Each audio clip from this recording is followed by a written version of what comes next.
Hello, good morning, good evening, and good afternoon, everyone. Hope you're doing well. Moving through the ringer today in Treasuries. Ended the day flat today. This is the type of move, basically just after the auction came out, that was essentially sold off in the tens. I was expecting this to go higher. Um, so running through a couple of the trades that we took today, we essentially uh, we bought the initial breakout here, got stuffed a little, took like a 2 or 3 tick loss, um, and then we bought this breakout here, which is great. And then in essence, we were wanting this to go up a little bit more, and then it's essentially pulled back. It essentially just happened before the trade balance data come out, so we ended up just taking a few ticks. Best trade of the day was continuing this short down. We got out, so that was pretty much how the session went today. Nothing amazing, to be honest. Not really been any real continuation. Looking like we're just going to end back in balance here.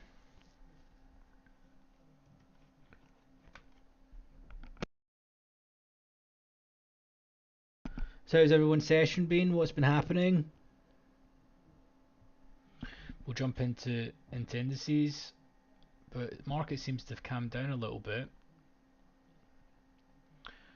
We can see this here, especially in the 30-year, right, where we broke here, we're expecting this to run, we swept down and then we sold off. The 30-year is actually a better trade, to be honest, today.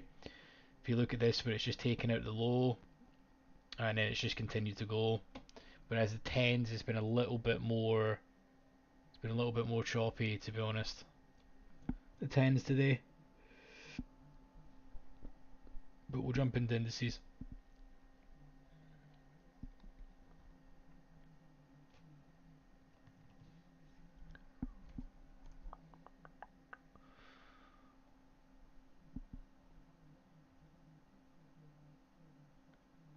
See, the liquidity is still absolutely nosedived.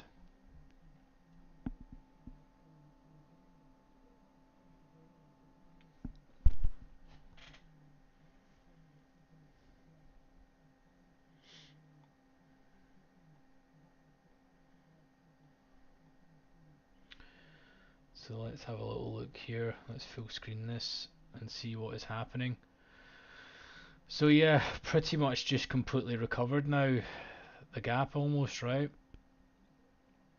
Here.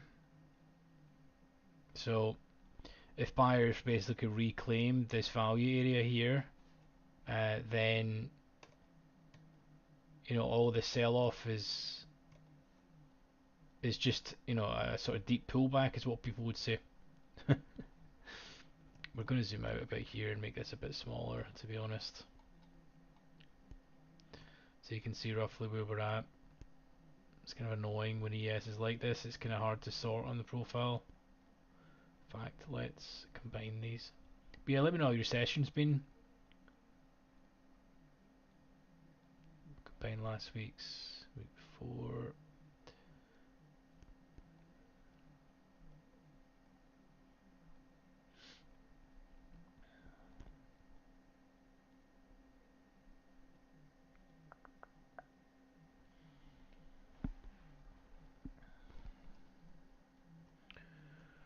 Okay, so when you see the volume that's carried out up here of these high volume nodes, buyers basically reclaim this.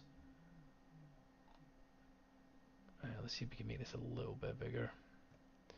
But yeah, so buyers basically reclaim this, then all this is almost forgotten about.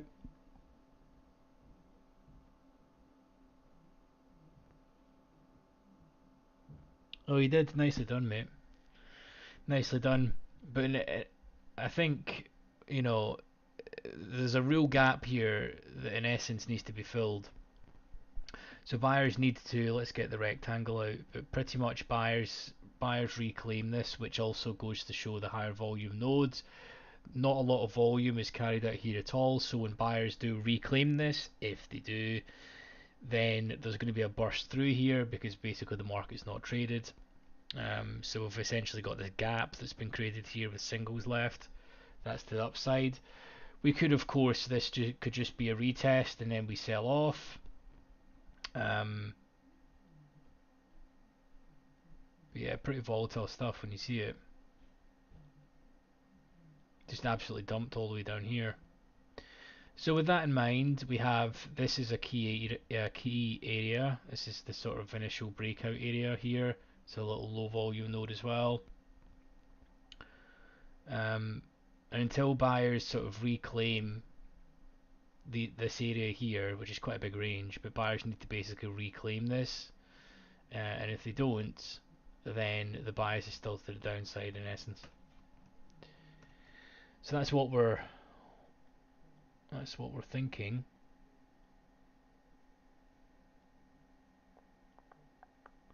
Let's put this in its own profile.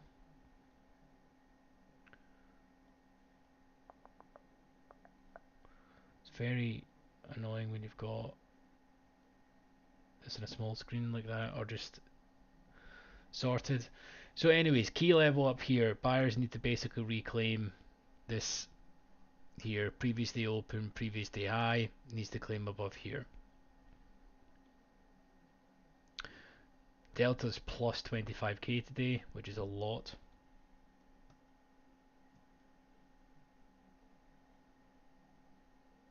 Just been straight bid and open as well.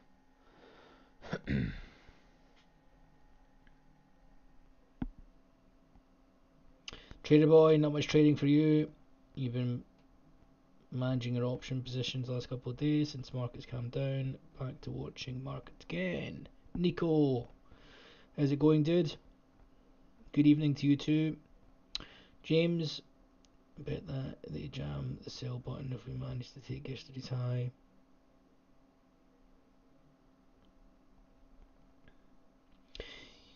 Yeah, exactly.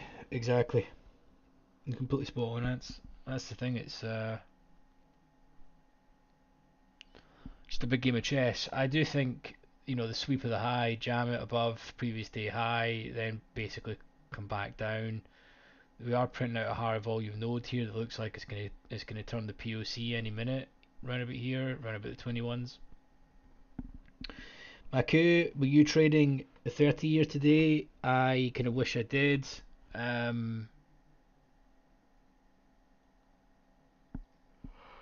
Beat up. Well, I ended the day scratch on the 10-year. Just didn't really get the breakouts when it was happening. Caught a really nice the short on the 10s, but sadly had already did Marson prior to that, so that was pretty much just getting back to scratch. So Tel Aviv paid a wee bit too much in commissions today as well. Traded probably too many contracts, but that happens. Where we've had that sell-off since the auction came out, that's the kind of action I was wanting at open. But when we broke the highs, I don't know if you were watching the flow when we broke the highs. There was so much selling coming in. I don't know if you clocked that, especially on the 10s. There was just tons of selling that was coming in, which not ideal if you're looking for the breakout to continue. The offer should be pulled. It shouldn't be absorbing and then just aggressively hitting the bid. But there was icebergs in the bid as well, which didn't really help.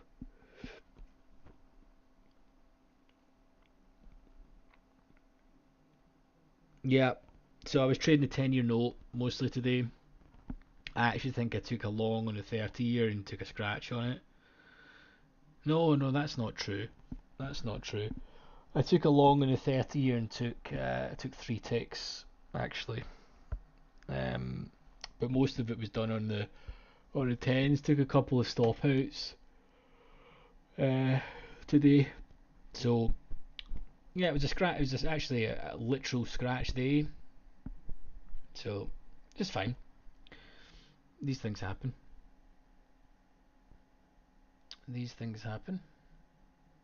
better that than a losing day. And the thing is, as we know, the bonds are actually pretty volatile at the moment. I mean, it's putting in a full it put in a full ATR on the overnight session on the 10-year, which is pretty rare. I know, like three weeks ago, we were saying I was moaning for 2 to 3 days that the 10-year was in like a 20 tick range for 3 days. So just different conditions. Yeah, yeah, I'm trading bonds and notes, mate. Oh, you're up 10 tickaroos on the 30-year, nice. It can be a little bit wonky. That's the thing, and to be honest with you, it's pretty thin right now, you know, and it, you know, obviously with the tick size being much larger or double what the 10-year is, um, it's not great getting caught in it, to be honest, especially if you've got, 4 or 5 contracts on. It's quite easy to get caught. And in the ultra, I mean, you need balls of steel to trade the ultra.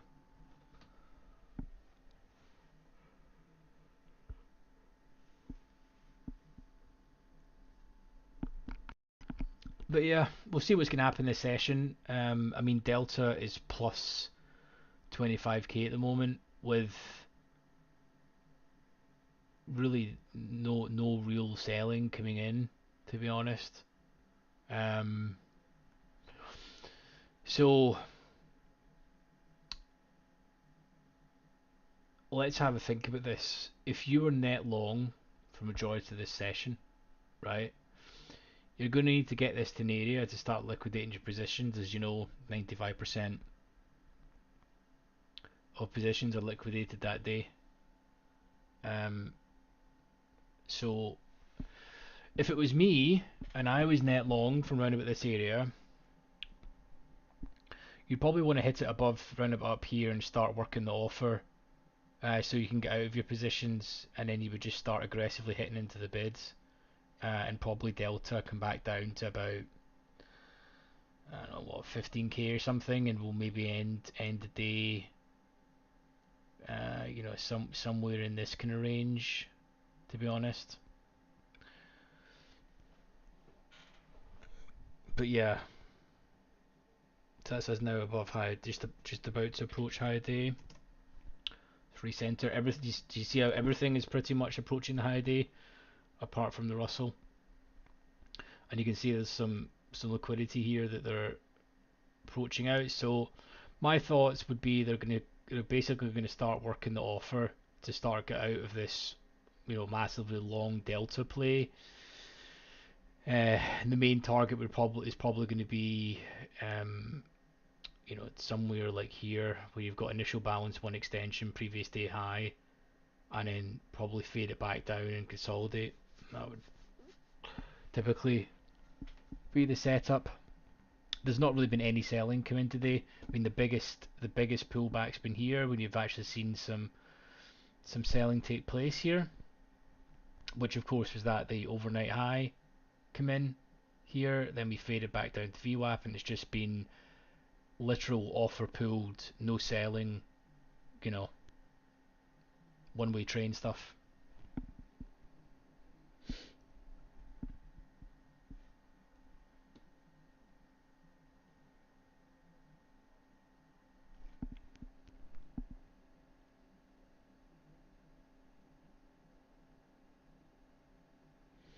You mentioned,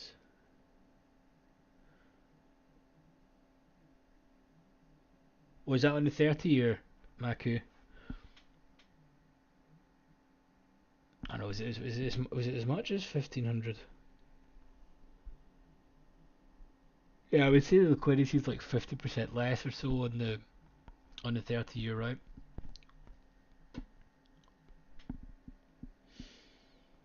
Sellers waiting for the price. They ain't done, is my guess. 533 is the big number. It's not gonna be here.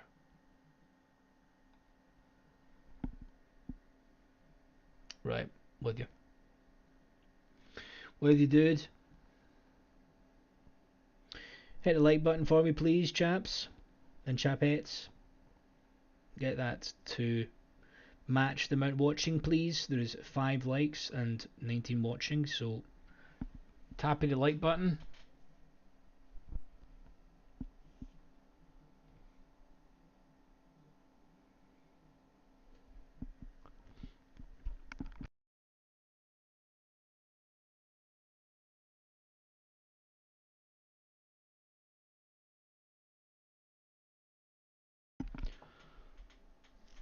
Yeah, we'll see. So the initial play right now is pretty much going to be they're going to continue to lift the offer. Thank you, continually goes bid. Will be going up the way, or they maybe pull it back in the range.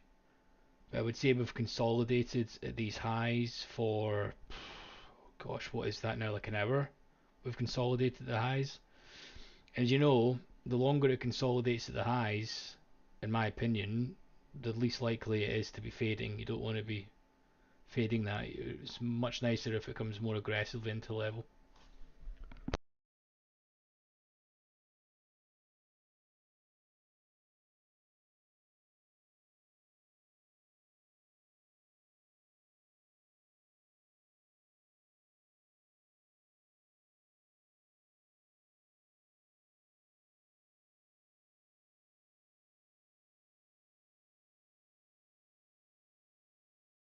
No more data to come out as well.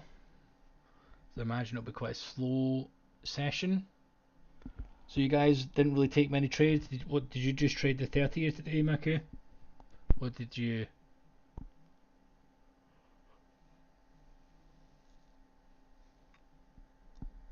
Did you take the breakout higher, or did you get the fades when it's selling off? Did you take the anticipated break to the downside? The 30 year was quite good action.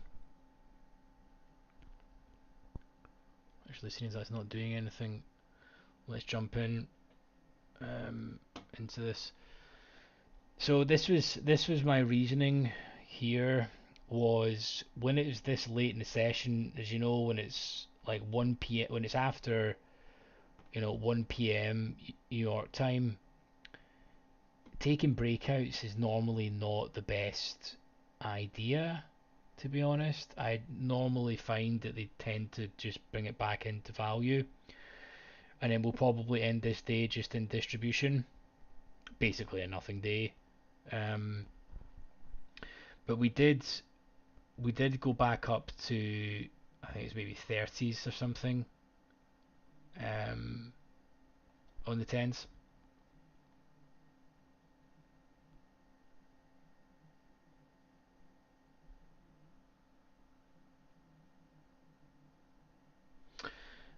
And I was talking about this. I think I put this out in the chat earlier, but really key level here, right?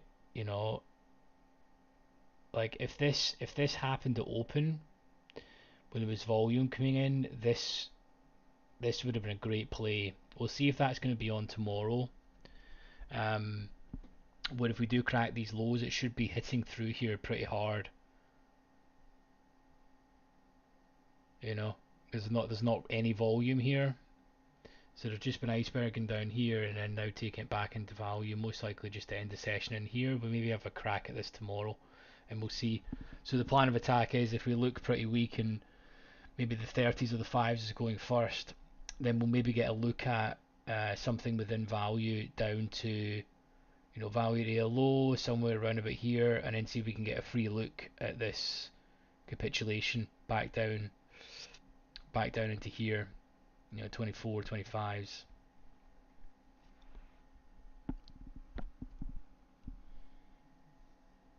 We'll see, because we went to yesterday's point of control and basically just used it as a complete pivot, sold off for the whole day, literally here, and then sold off for the day. Negative 34,000 delta on the 10s today.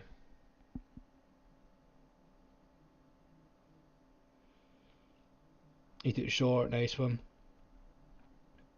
Did you take any trades on that, James?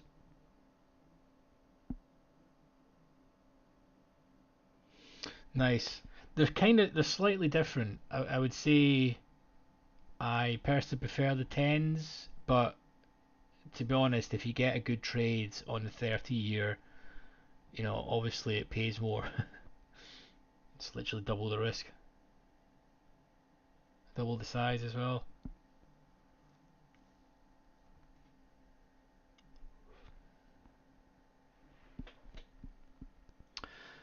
But yeah, this is pretty much all she wrote. As I was saying, when we took out this low here, if I draw this out, um, I was expecting this, like we got down here, right? And of course now we broke it, but it's the fact it was the time of day. There's not really enough volume to carry this down, and typically you expect to reverse back into the mean, which is happening now. If this was open, this would have been great. So the kind of plan of attack we want to see tomorrow. Let me get the pen out.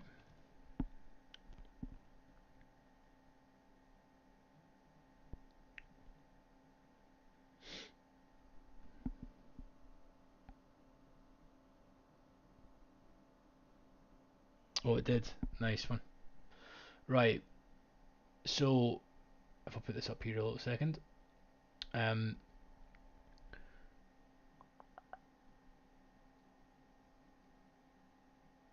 so this morning I was thinking it was going to go here. Didn't. We then reversed back up. Okay. But if this was the type of action at open, because this was, 4 a.m. stuff down here, if we got this probe in the lows at open when there was volume coming in, or at least even before, um, there's kind of, for me, there's kind of like a sweet spot of it at open, roundabout open, and not when there's data coming out in the next 20 to 30 minutes, because you kind of need to wait until that's out before you're essentially trying to anticipate a move. So for tomorrow, say we do something like this, we'll do something along these lines, faff around. What we want to see tomorrow, if we get the opportunity, is we want to see correlations, of course, happening, see if the bid can be pulled, and then when we get down to this area, we want to try and already be in a position. And then when we get a free look at taking out this level here, here, there is a lot of movement to here that is essentially going to blow through like really quickly, to be honest. So that would be the play to the downside.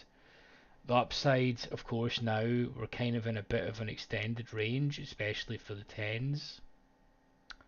So we need to clear above here on the tens, and then sort of retest and fill out again this distribution from Monday. But there's going to be a lot of long liquidations below here as well. And then we're basically going to take back this large move that's happened on open on Sunday, Monday. This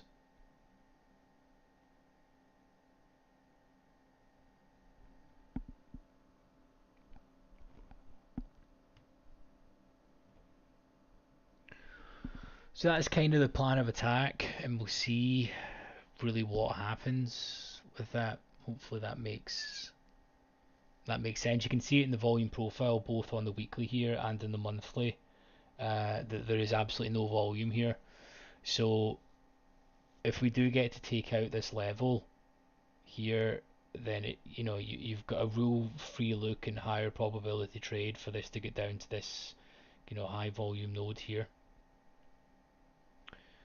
So that's the play. We'll see. That's for the downside. Not saying we're going to take our bias in there, but we'll need to see. And then when it's really in this range, you're kind of just working the range, to be honest. Maybe fading the extremes. Slightly higher volume node here. And then see what the book looks like. That's the plan. Anyways, that's enough on the bonds. Let's jump back. Let's jump back into here, see what's happening.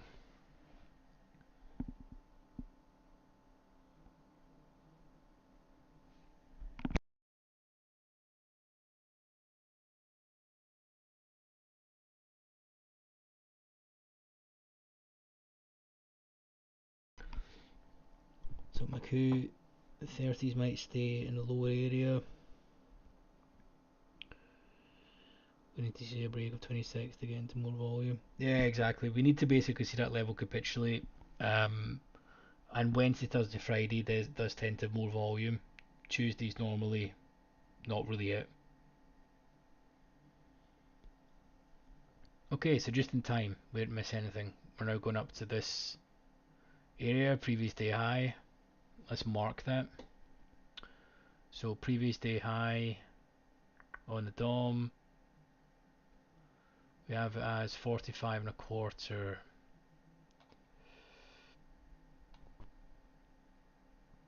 It's quite far away when you can see that, isn't it?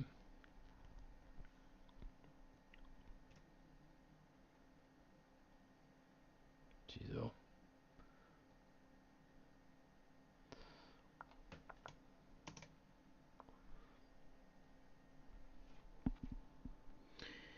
So see if the plan of attack is going to happen for that, where we take out previous day high and then sweep back down.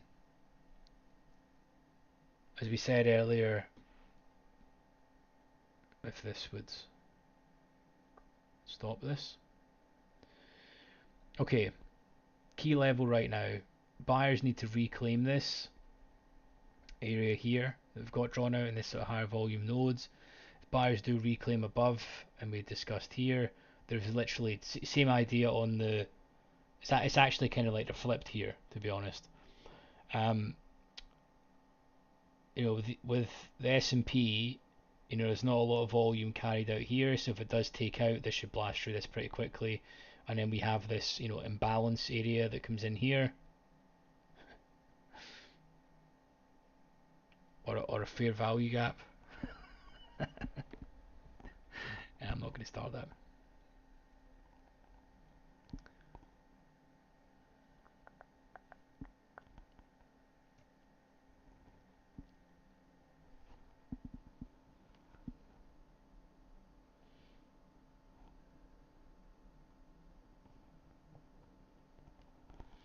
So that's pretty much the plan.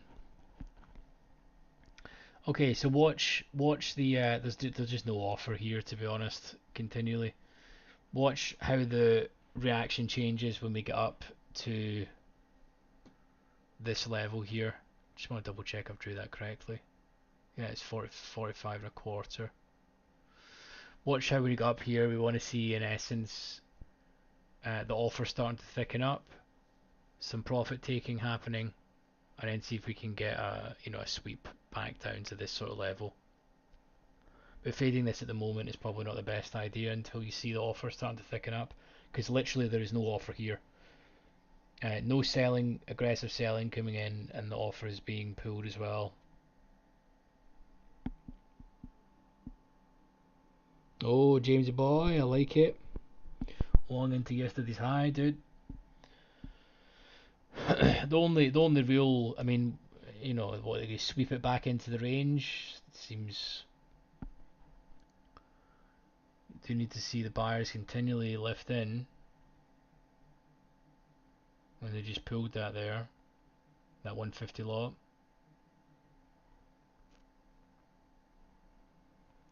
You want to see your mate over on the right, NQ, basically take out the highs again. That would definitely help.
See how it's going to go for you, dude.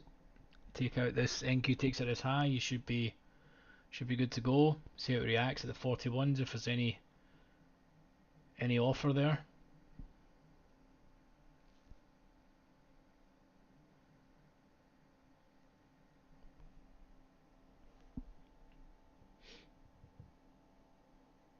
Let me know if you guys are getting any other questions.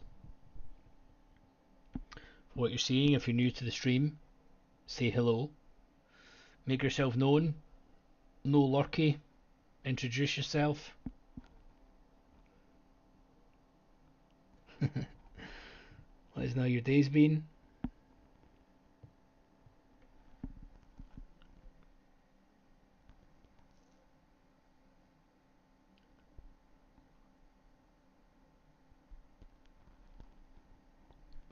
There's definitely a correlation between the action that happens in the market and the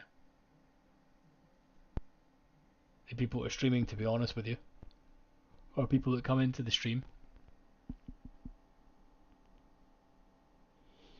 Yeah, it's a good job. We're slightly pulling now.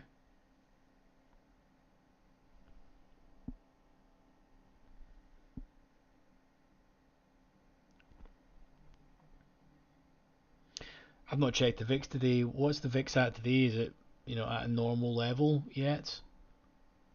Like, is that like 40 or something ridiculous? I mean, is it, at least under 25 now? Does anyone check it?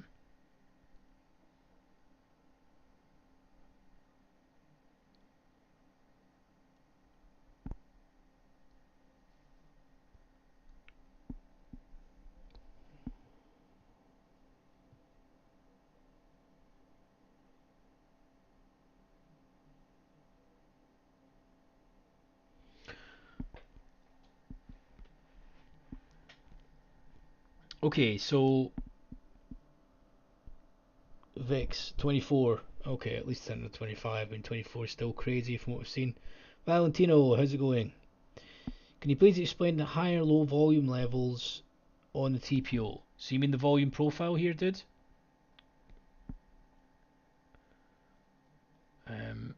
This fact, I'm gonna need to change this. It's annoying the living shit out of me. Give me a second to change this to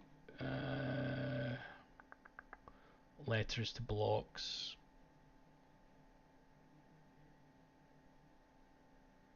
There we go. And then I can zoom out a little bit because it doesn't look as, as bad. Okay, so in essence what you're seeing here, right, with these higher volume nodes, this is a monthly profile that you're seeing. So in essence, the market blows through lower volume areas, right? So when you've got some size going through lower volume areas, it essentially goes through them quickly because it's an untraded area, which can also normally be seen as either singles on the TPO, and then typically when you've got the initial level that created that single print or low volume area, it's normally where an imbalance is going to be if you look at a footprint chart. So trades work really well when you're already in, you're anticipating a break, and it's going into a low volume area. Those are like the best trades, because if you're already in it and you've got like a free look at it, those are the days where you can get like a nice return, to be honest. Normally those days are going to be when the volume is slightly higher, so like not a Monday or Tuesday, to be honest. And then on the flip side, the higher volume nodes is the price ultimately goes from high volume node to high volume nodes, and essentially a high volume node is just what the market deems as a fair price. So when it gets to fair price, this is not just for trading, it would be like anything, like iPhones to TVs to anything. you're going to see a lot of trade when something gets to a fair price, a lot of buying and selling because people are happy to conduct at that price, right? When the market gets to areas that have not got a lot of, money spent or transaction count contracts done at an area, it tends to go through that area. So with that in mind, you kind of want to use high volume nodes as a target rather than an entry, and you want to be anticipating breaks of low volume nodes ultimately to target the high volume nodes, if that makes sense. So that's typically how I look at volume profile, and then I use TPO to just view the market in a bell curve distribution way rather than candlesticks.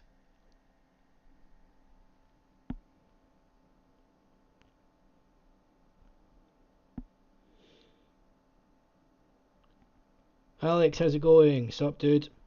Spiked up to 65 after hours. I know that was absolutely bonkers, Trader Boy. JP, you're new here, chart trader looking to take trading to the pro level. Nicely done, dude. Well, you came to the right place for that.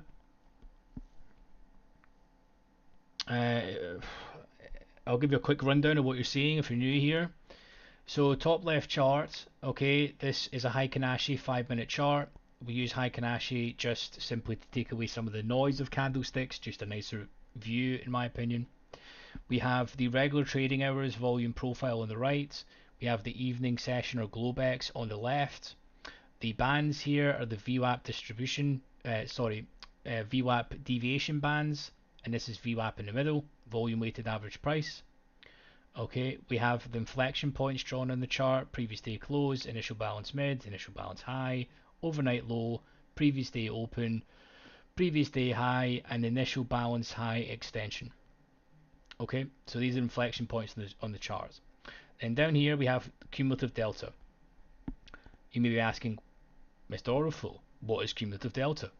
Well, cumulative delta is the measure of aggressive buyers and aggressive sellers. The aggressive part meaning market orders. Okay, so if you've got a positive number in this 5-minute time frame, it means there was more market orders in the buy side than there was selling. If it's a negative number, there was more selling than there was buying, right? And we can see from today's session there was 20,676 positive market orders after all the volume has been carried out. This changes every second as more orders come into the market. And very typically, in a normal market, the aggressive side of orders that come in should be following price. So if you see a shit ton of buying coming in, the market should be going up like this is doing, right? So, very simply, we can see that there is 28,000 delta carried out today here, right? And the market has just had a continual gradual increase. Okay. This, however, changes a lot, where you maybe see this amount of delta, but the market just doing this, okay, where it's not really doing anything. And what you'll very much find when that happens is, if all this buying has happened and the market is flat on the day, the lows are going to have tons of pressure on them as a pressure point, because all those buyers will need to liquidate below the lows. Because when the buying happens, it means that the offer is stepping up and basically absorbing all of that buying, right? Does that make sense? It gives you an idea of who's in control of the market. So that's a quick rundown of what you're seeing on that chart. This is market profile or TPO charts. Okay, this simply is just a way to view distribution like a bell curve. So basically the chunkier the days here, bell curve, is where the market has found the most value. Okay, then we have another volume profile here, so we can see where the market is accepted value. It's a nice way to look at the market. And then we have the depth of market. We have the S&P or ES, we have the Nasdaq NQ, we have the Russell RTY, and we have the Dow Jones, the YM here. Now we go on Jamesy boy for this pump into the high that James has got. Hopefully you're still holding it, dude. NQ is like the wild brother. It's extremely volatile. As you can see, look how thin the book is, you know, and that's where you need to pay attention to someone when they say, oh yeah, I traded like 30, 40 contracts in NQ. No, you don't.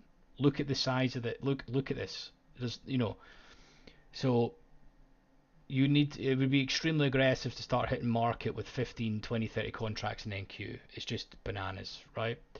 So anyway, typically correlations are important, especially in indices, right? So for the market to be going up, you ideally to make it for the path of least resistance, you want to see this going up, this going up, this going up, and so is this.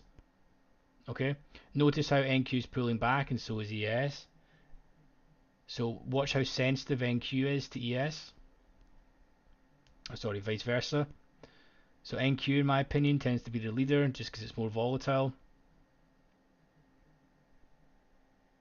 That's pretty much it, dude. That's the plan of attack. Now, the key concepts of order flow that you need to learn is who's in control. Is it aggressive orders? Is it limit orders? Where are the pressure points in the chart that the people are going to be put in under pressure if they're net long and net short? Think about it. If you were a large trader, where would you start liquidating? And is there enough juice left in a day or prior to an event to come out for your targets to be hit? And then you need to start seeing who's coming in the order book to help you with your precision of entries. So hopefully that makes sense. Chad, how's it going, dude?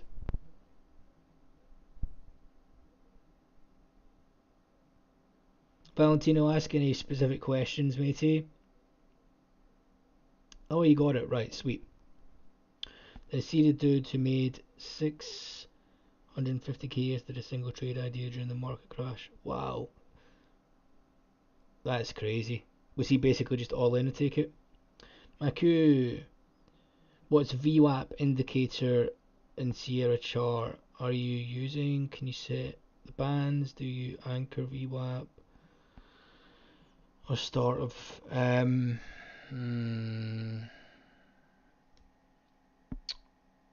a good question. Let me see for you dudes. Chart studies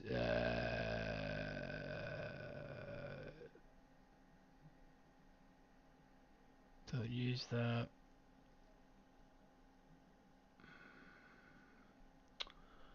What am I looking for here again? VWAP. Volume weighted average price rolling. That's what it is here.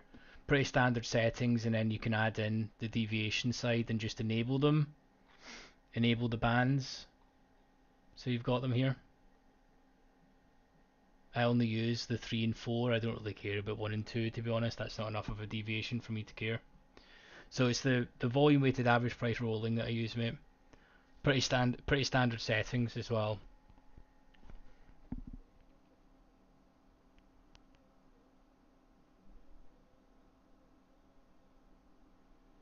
On the 4th video. Nice. If you got any questions about the video specifically, just leave any comments. I'll make sure and get back to you, because if you leave comments on the video, A, it helps other people learn too, and B, it keeps everything structured in a nice structured manner.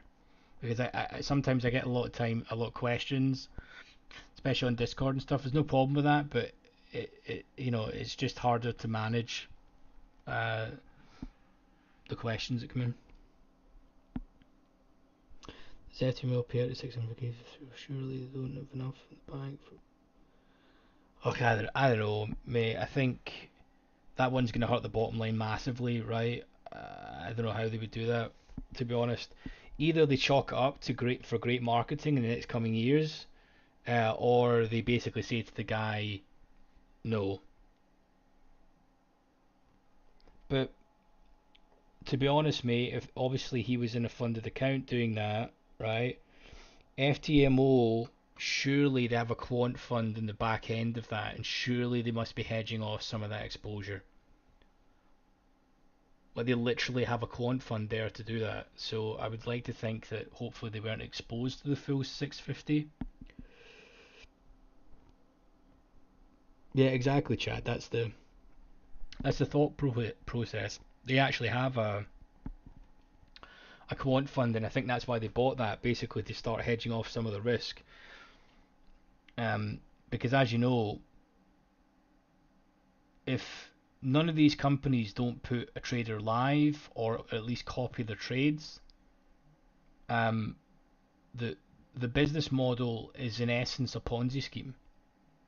Do you know what I mean? I mean it's kind of the brutal truth, but if you are only taking in revenue from failing traders to pay out the good traders, you need to continually feed uh, feed the monster, you know, and get more and run more sales, get more business in, because eventually, as things progress, competition gets better, innovation happens.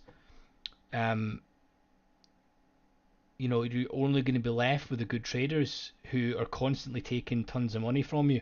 So one good trader has the facility to cause you a lot of problems on that, you know. So you need to be managing the downside. It's a really sad way to think about it when you actually think about the business model of that. Good traders for these prop firms are actually, like, I know they all cut it as like, um, we want to help traders and stuff, but um, winning traders are not an asset on their books. They're actually a liability. It's an expense. You know what I mean? When you think about that. So if they don't put them live, it's you're kind of Bernie Madoffing it a little bit.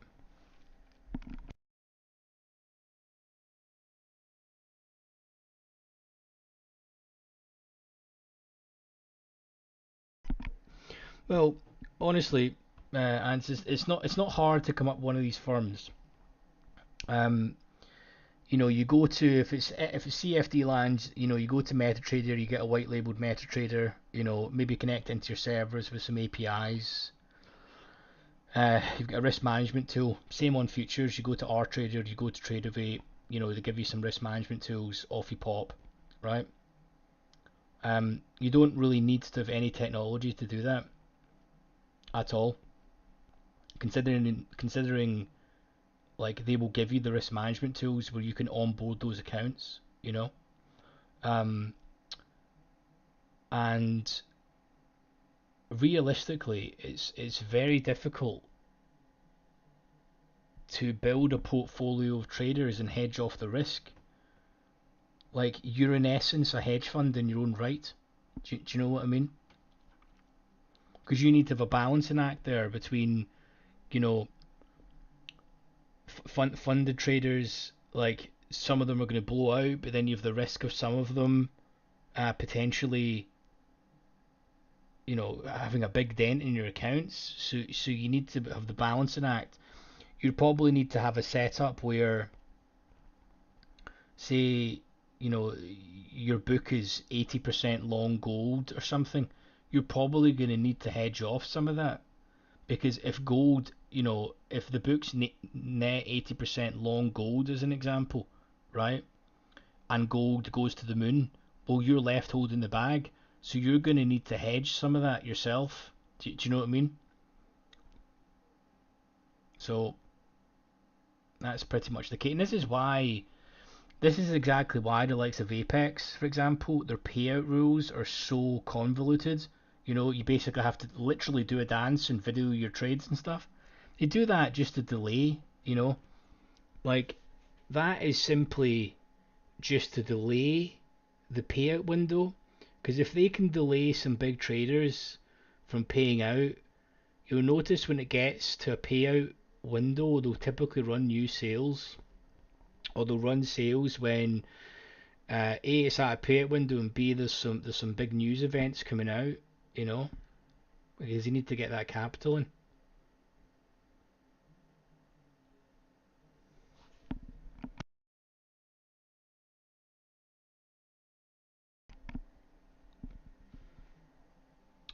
So the initial balance high times one is basically whatever the um, how to explain this. So from here to here, right? Um, the extension is basically 100% extension of this. Whatever the range is 100% extension. It's both to the upside and the downside, if that makes sense. Trying to think of a way to say that, but that's probably the easiest way to say it, Tom. So that's 100% extension, and this is a 200% extension. Same to the downside. Here's a 100% extension to the downside, and previous day low, and then 200% extension. And there's a sweep already. They even take it above the high. Sneaky.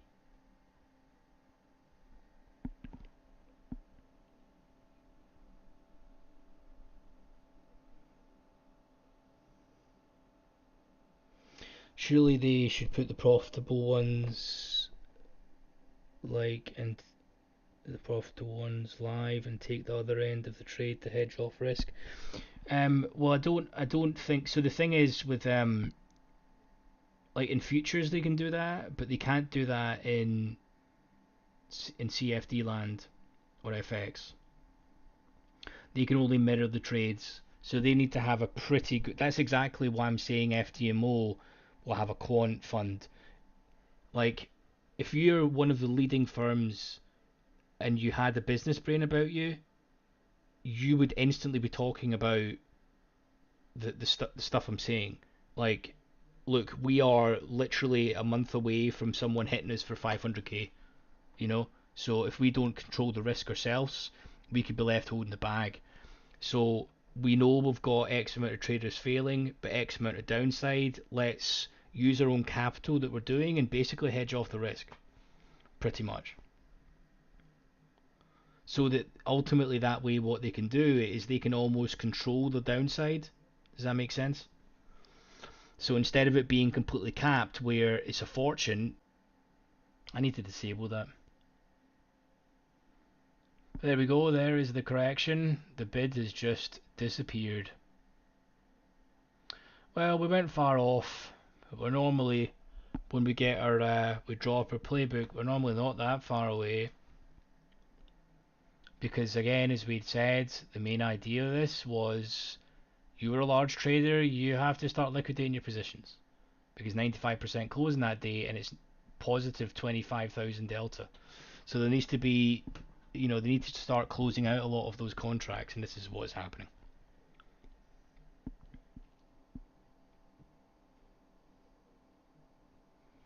So some good questions. I don't know if you guys have got any more. Did I answer everything, Valentino and JP?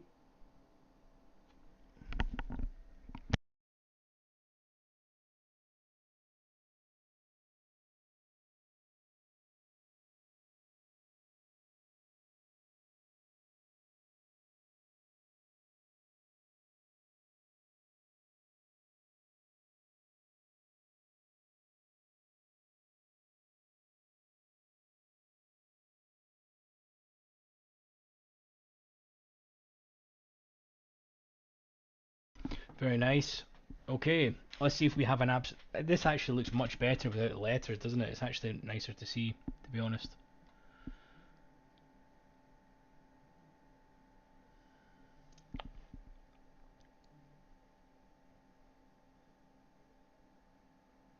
Jeez, oh, absolute capitulation. Okay, so initial balance high, and VWAP is here, and point of control. So let's draw that. So this is like a big area here. I would be extremely surprised if the market. Well, I think we're going to struggle to get down here, to be honest. But I would be extremely surprised if the market just blows through, these three inflection points in one go. You know, if you were short, you'd be taking profits from here, right? Excellent stuff.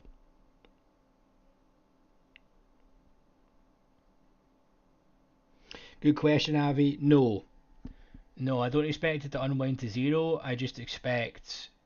Um, I expect longs to start liquidating their positions and start becoming sellers, and that's either going to be them liquidating or fresh selling coming in.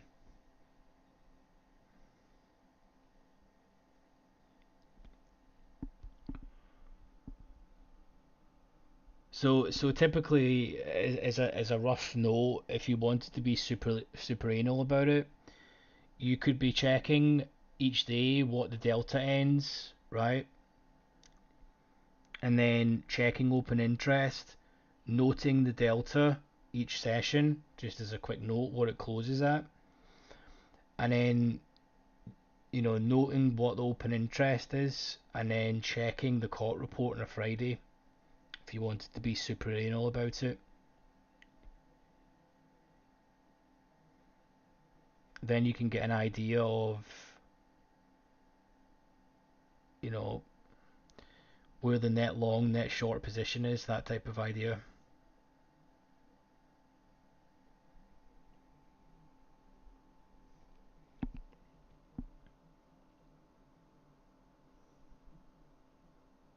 Daniel, is it going, dude? Also, can you explain again how you saw that trade coming? How did you know the price was going to fall? Well, first thing, I don't know it's going to fall. It's an educated guess. If I knew it was going to fall, I would have just put my house on short. I'm not being you know cheeky or anything with that. It's just an educated guess. Um, and the reason being is you need always put your large trader hat on, right? What would you do if you were net long from up here?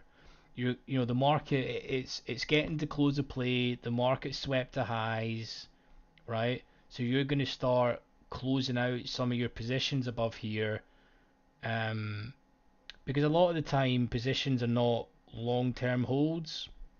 There's maybe something to the tune of like 5 to 3% of the positions are carried over, right? So these positions need to close.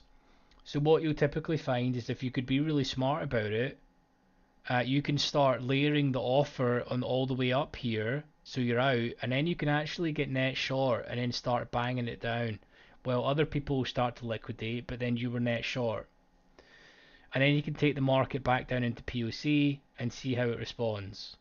So this is the next inflection point right now. We're going to see it just getting absolutely hammered. But that's typical of the play.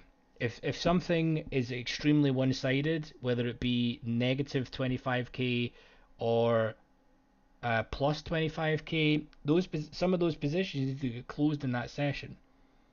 And the only way to get out of them is to turn the other side. If it's negative delta, it needs to become positive. If it's positive delta, it needs to become negative.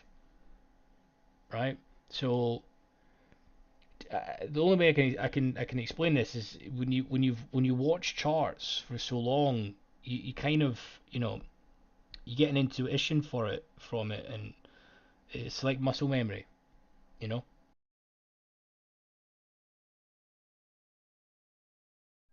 Hopefully that makes sense, Valentino. I've also got a little tiny low volume node here. Not that there's that much attention, but to that.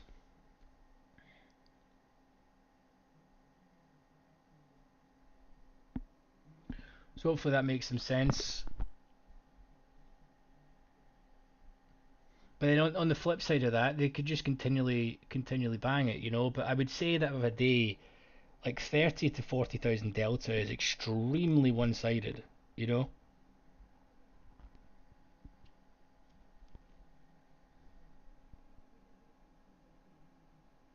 no problem.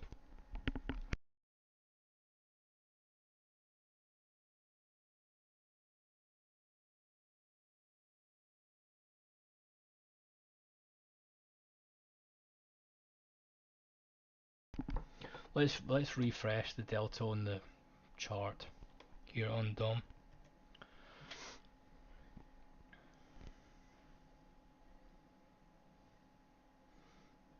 You can see the amount of selling that's happened at threes here.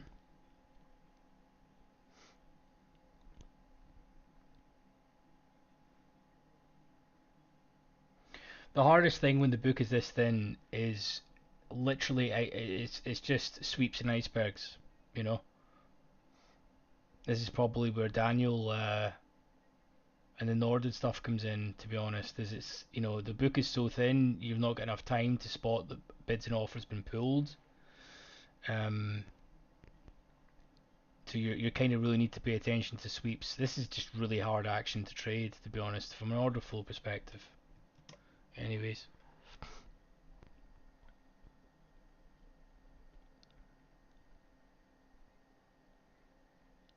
there's a lot of two-way happening here anyway, that's for sure. POC is going to turn here soon.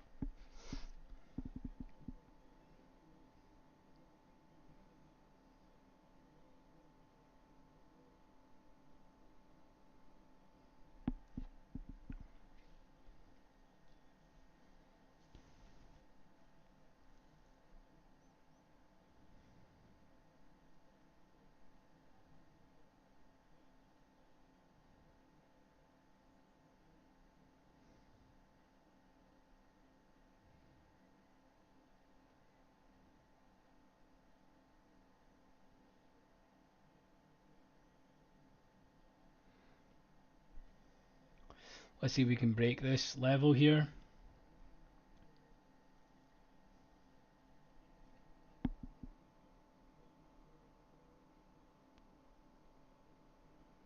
Yeah, exactly. That's the thing.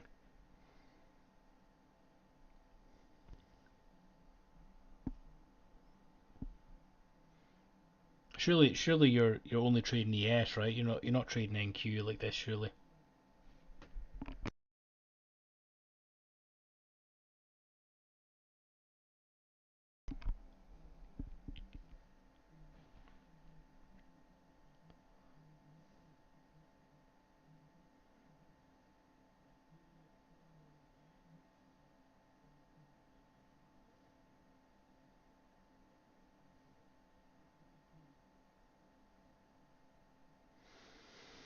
'Okay, so the market, let's clear this. See the market fill out these 6.5 and 6 3/4 here, where these 50, 52s are at.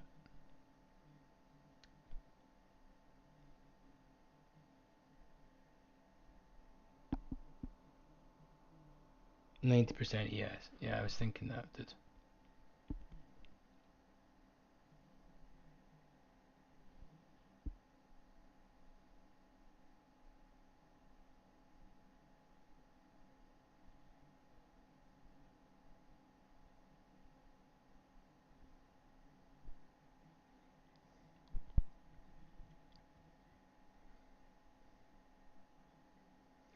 POC will be changing here probably any minute if we get back there into this range.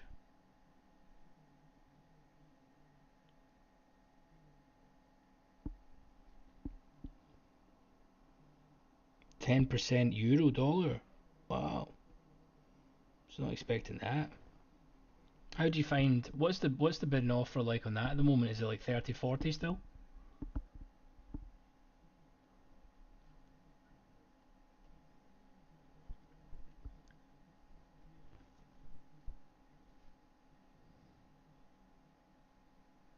There we go, there's the POC changed.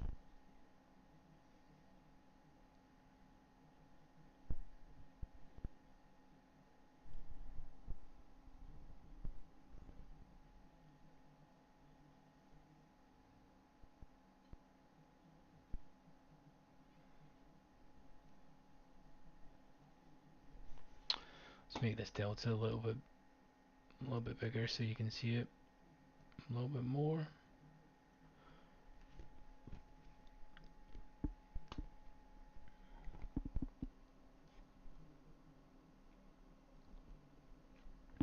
Let me know if there's any other questions. So some more chopperoo expected here. Just typical what you see at POC areas. Look at this slightly, you can see this here. So basically sellers need to hold this level, I would say, for us to continue down this way.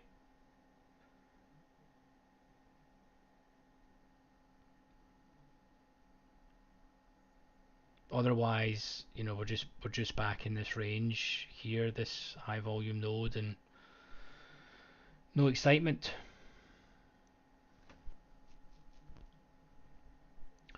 So watch rise and delta. You want to see some sellers come in, and ideally the bid be pulled, and then we can go down. But to be honest, we're kind of looking like a balanced day. Let's put this in to, so what you can see from the line here that we're just about to go back into the high volume area and fair value area where the day's spent. So it kind of just ends up, this is where 70% of the time and volume spent for the day.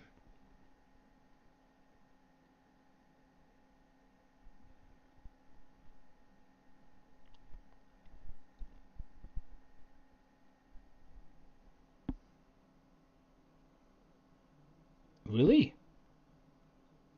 Wait, it's 100 to 150 on 6E. Wow. What's the ticker for that again? What's the what contract are we on for it? Let me change that. Chart settings. CME, isn't it? Here we go. September contract.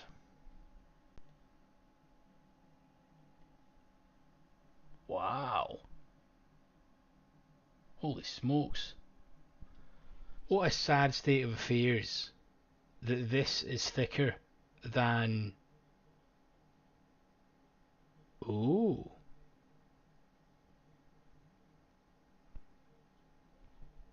Oh. Okay. Okay. This is more like it. That's normally like 30-40, isn't it? Hmm.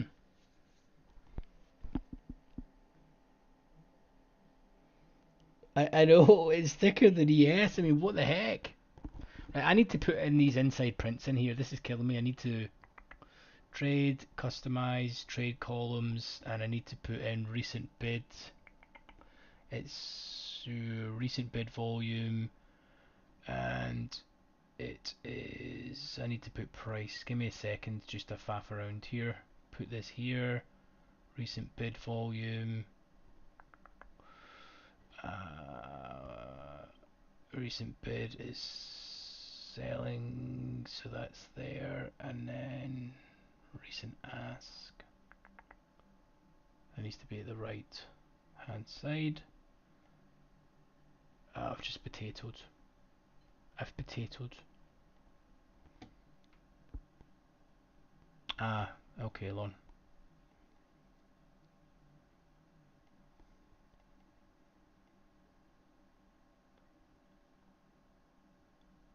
My brain. Buy, and let's take these off. Bid market orders column, they shouldn't be there.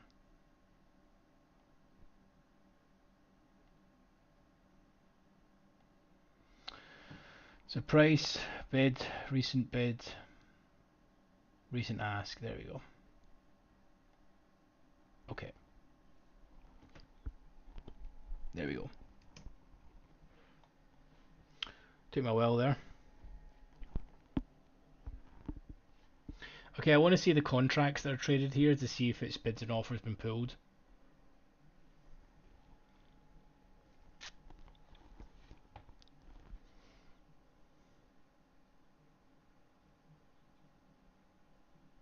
Daniel, how long has this been like this, dude? How long has this thickness been? Is this only? I swear I checked this, and it was like 40 bid or something. Is this been like this for a while, and I'm just deluded, or what?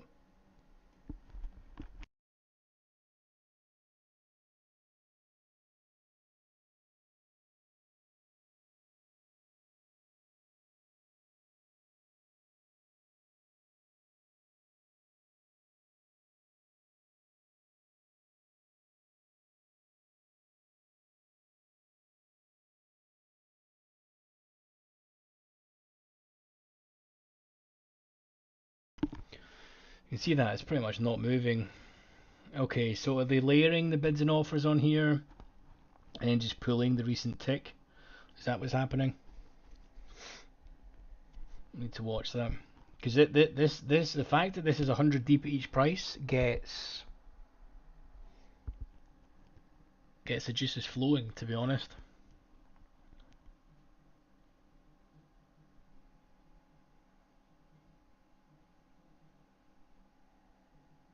it's absolutely ridiculous that Eurodollar is thicker than the S&P 500. I mean, what is wrong with the world?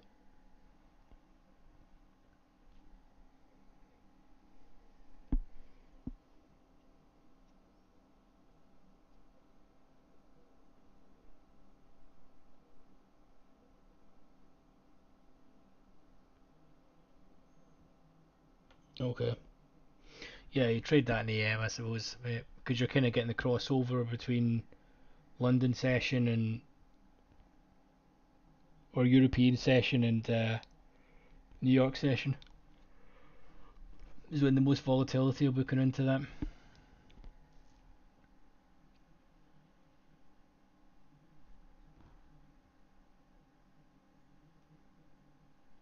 The only thing that sucks about that contract, if I remember, is the tick to commission ratio sucks, doesn't it?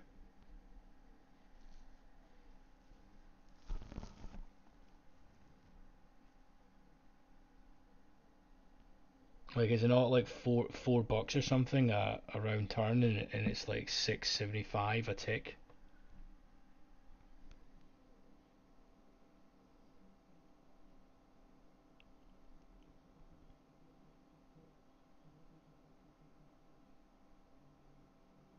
Yeah, 6.25. Okay, 6.75.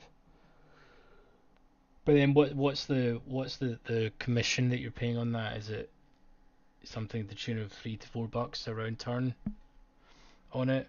Just the tick to commission ratio is not that great, is it? I need to remember not save that because I kind of want to just keep an eye on this to see. Looks like at the moment where the bids and offers are layered, market ticks up, then they pull. Not a great representation of it because there's no volume going through it.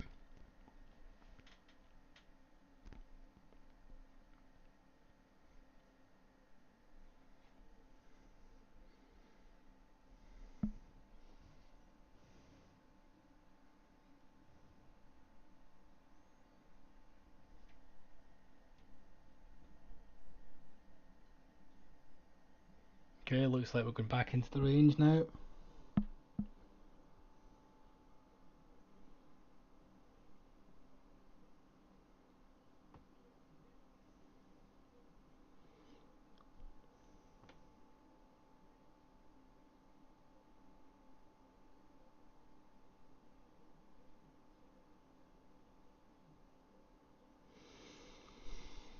Alex, you talking about basically, removing the Globex session and just having the regular trading hours? Yes, because very often, if there's a gap in Globex, um, basically the market loves to fill the gaps or correct the net long exposure, net short exposure from Globex.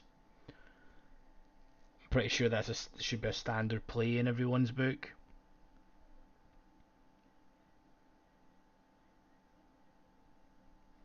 I think the stats are that happens something like 65% of the time that will normally fill the gap, which is a stat in its own, to be honest. I could probably dig up some stats on that.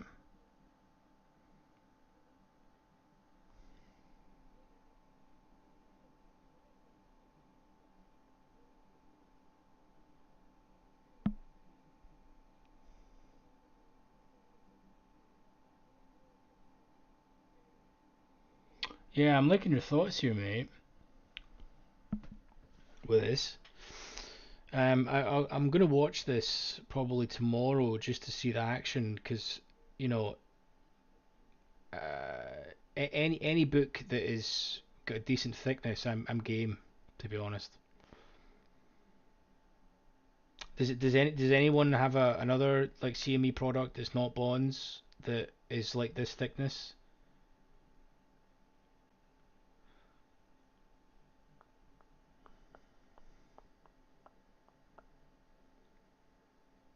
you got a standard correlation here between weak dollar. Well, when I say weak, it's went up 4 ticks, but you know, dollar weakness, strength into equities, you know, the classic. This thing is not moving, is it?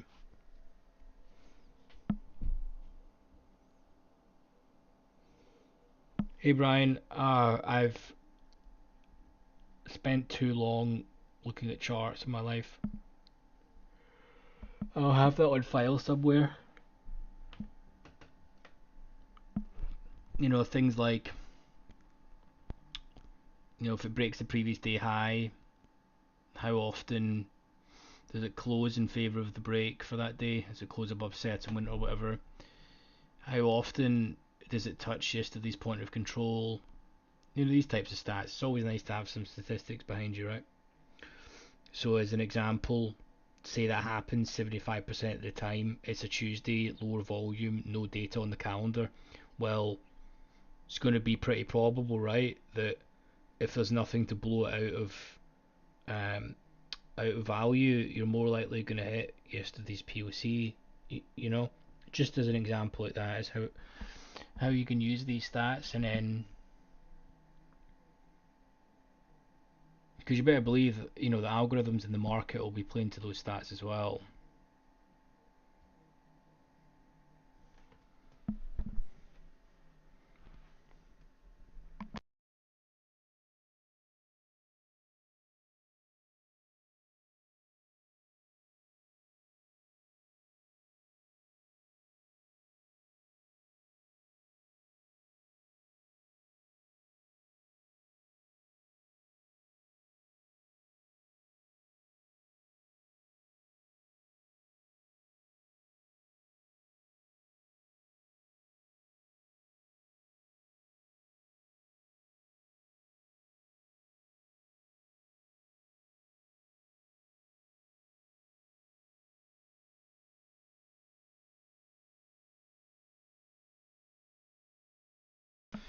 Good question, Alex.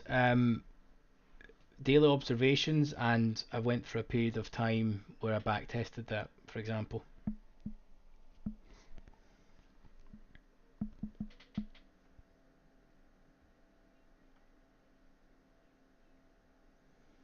Ever look at the LB? No.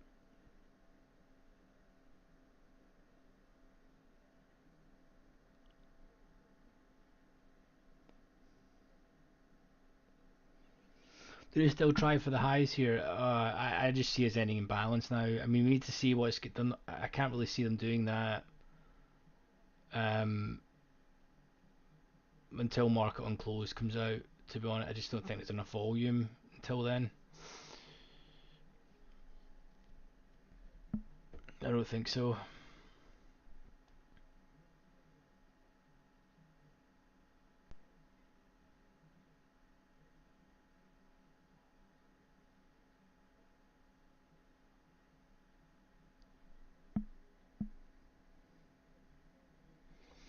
You're currently trying to code something for initial balance breakout, but it's not so conclusive.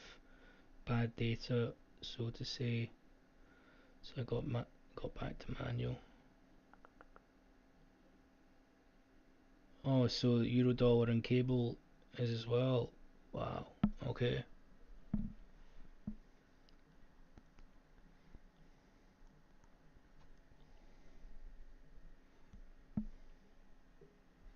Okay, nice. Good to know.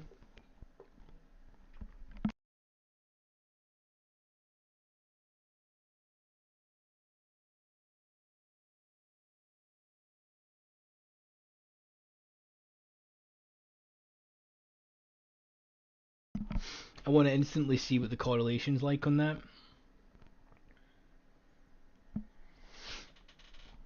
On euro, I mean, I'd imagine it's going to be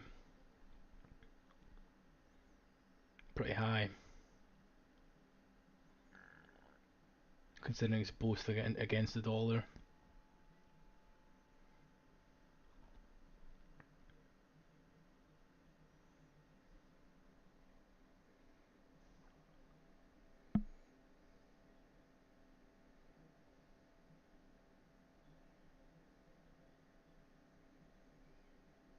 What's the cost for that, Daniel?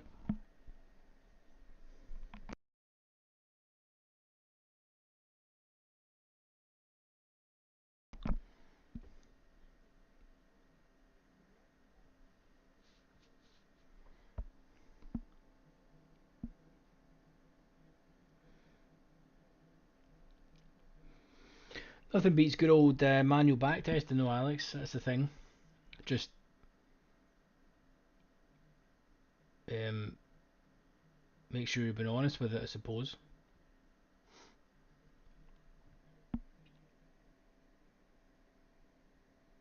Jesus,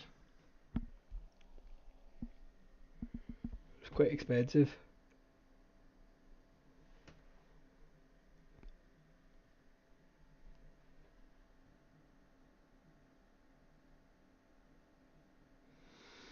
Probably not, Avi. Probably not expected to get thicker. I think um, the way that this is going at the moment, um, the configuration of how large firms are basically executing orders on ES is now all done via iceberg orders. Like in essence, nearly every single price is an iceberg. I know that's crazy to say that, but well, icebergs that we would say are meaningful are going to be above a threshold, but I don't know. I can't see it changing. The reason why is I don't think it's to do with the well, granted the book's thinner right now because of the volatility, but even then it was like maybe 60 uh one tick away from price, and then maybe 100 there, and you've got these spoof algos that are there, the ghost algo here, and the reason why I don't think it's going to change is because you're going to require all the investment banks to change their specific strategy. Like, there's a reason why the book is this thin, to be honest with you, and it's because of the competition at the market making investment bank level. One does it, they all have to do it. You know what I mean?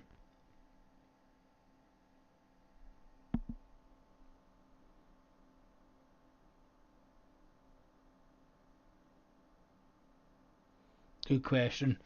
When it's this thin, I pay more attention to the market orders, the middle columns, than I do what's on the limit. Um, Really because it's too quick for me to even see, to be honest with you. So completely different strategy when the market is like this. I put more emphasis on market orders and delta and just overall value when the market's like this. To be perfectly honest with you, uh, you know, my advice would be when the market is like this and the book is this thin, if you want my honest answer, it's just not to trade it. To be honest, there's much easier products. There's much easier products to trade. And if you realize that your edge is a thicker book, and part of your edge is reading, is reading when orders are pulled, and factoring in all the stuff we've just discussed, um, then look at different products. For example, Daniel's just said, look at the bid and offer here. You're 150 deep nearly in each price. It's completely different.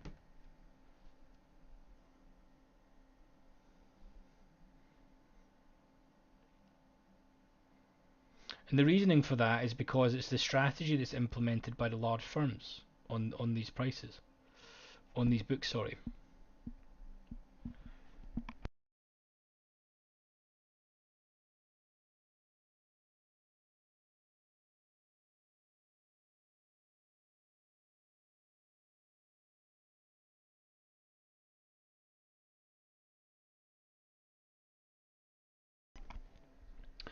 Angel, good question. Daniel's probably your man for that.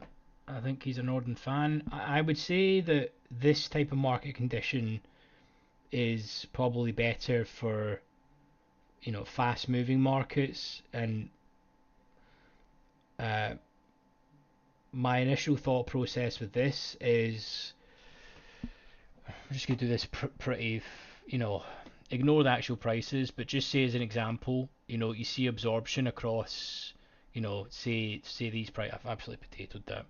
Say you see absorption, right, over like 3 ticks, okay, and then the market sweeps here, right, and then you see absorption like this, okay. In these fast moving markets, you need to almost nail the sweep areas, and then when it gets back to the absorption area, you need to hit it quickly and then hit the sweep, if that makes sense. So, say um, the market sweeps through this area quickly and it pulls back. You need to be waiting here with a limit to get in quickly, then it should quickly sweep, as an example.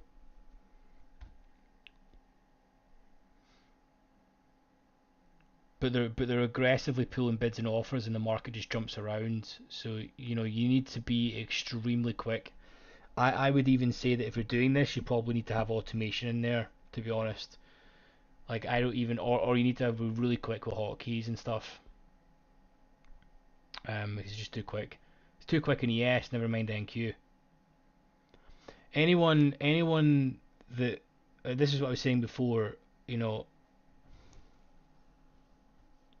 anyone that says they're trading NQ and trading like 25, 30 contracts and stuff, right? When the market's like this, they're just not. You know what I mean? Look how thin it is. Can you imagine getting into market right now and hitting 35 contracts? Do you know what I mean? You would be instantly down. That's how you know when people are basically making shit up.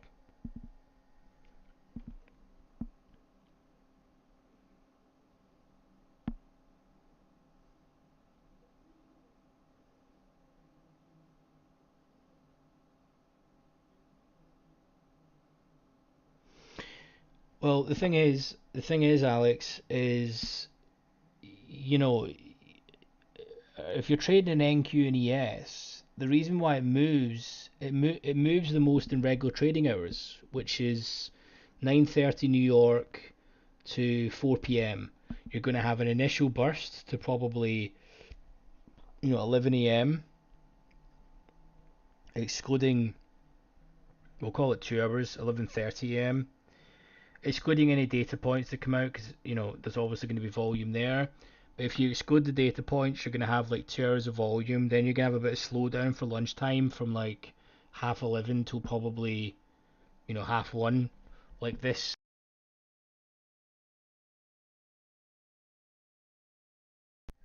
Um, like this here, right? This is the type of lunch break. Was this actually at lunch? Be funny if it was. Uh, Lunchtime. So my time, I'm 5 hours ahead. Yeah, so like here you're looking at, this is 1 p.m. New York, then you're like, at 2 p.m. here. So I would say your initial volume is going to be happening from 9:30 to 11:30, 12 to 2 just calms down. Then you've got some volume that comes in for the last, 2 hours, and then the market dies off. So back to your question, the reason why you're seeing different P&Ls in different markets is because that's the way it's meant to be. You know, there's not really any large trades that happen. It's just algorithms that work in Globex session. Bids and offers are pulled. There's no real direction. There's not really a whole lot of follow through that happens typically, and they just sweep highs and low and revert back into mean typically.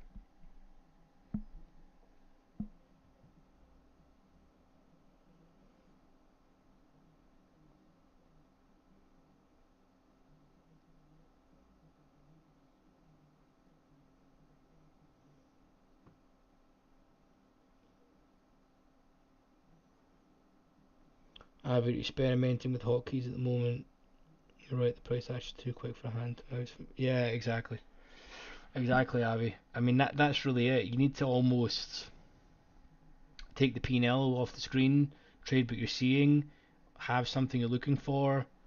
And you definitely need to have fixed order brackets. But honestly, the hard thing about this as well, um, you know, I certainly wouldn't be getting in at market. That's for sure. You need to name your price at limit. Like the market is moving this quick that if you go in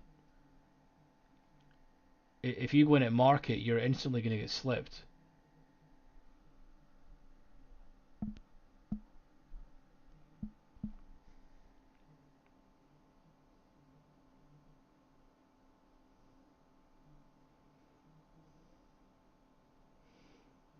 So you're trading.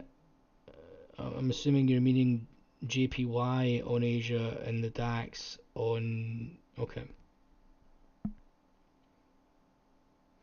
I'm assuming you're trading CFDs, Alex.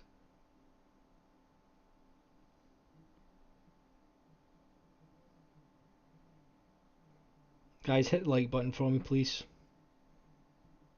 Or tap it with your finger or click it with a mouse. Yeah, okay. Okay. I would say these markets make it even harder on CFDs because of the spread.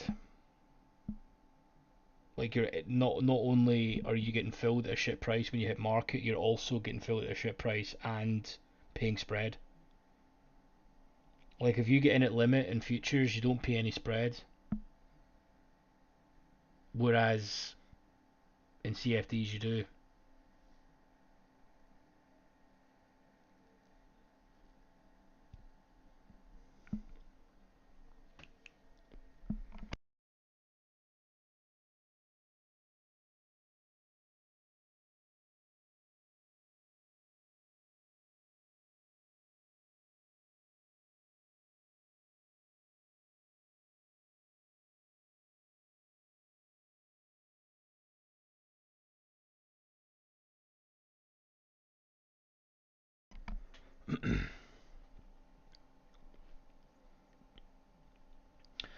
Chopperoo here. This ridiculous point of control here, 10,000 and then 2,000 beside it and 5.8. Jeez, oh, they love this price, huh? 10,000 at tens. Would you look at that?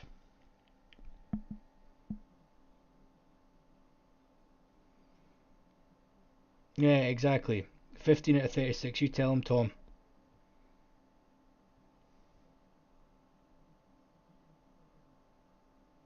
Funny story. Last night I got no fill for my TP on Nikkei and then it jumped aggressively way above my SL. Oh gosh, that is exactly the problem, mate.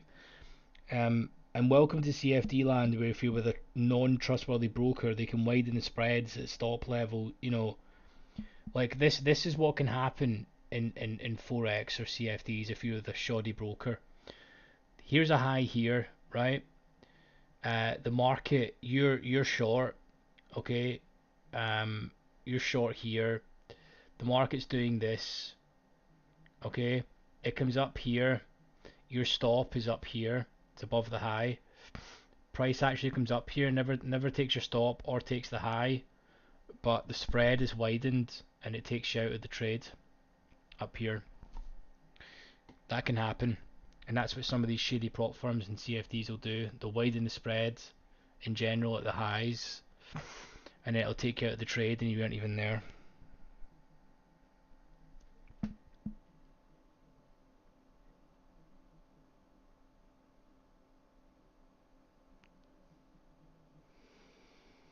Yeah, you basically need you actually, believe it or not, you get hit both ways on that. You pay commission and you pay spread in, right? So you're instantly negative on the trade in CFDs, and then in order to get out of the trade, you also have to pay the spread. So you're paying the spread twice, and you're paying commission, and they can widen the spreads because it's never fixed; it's always variable.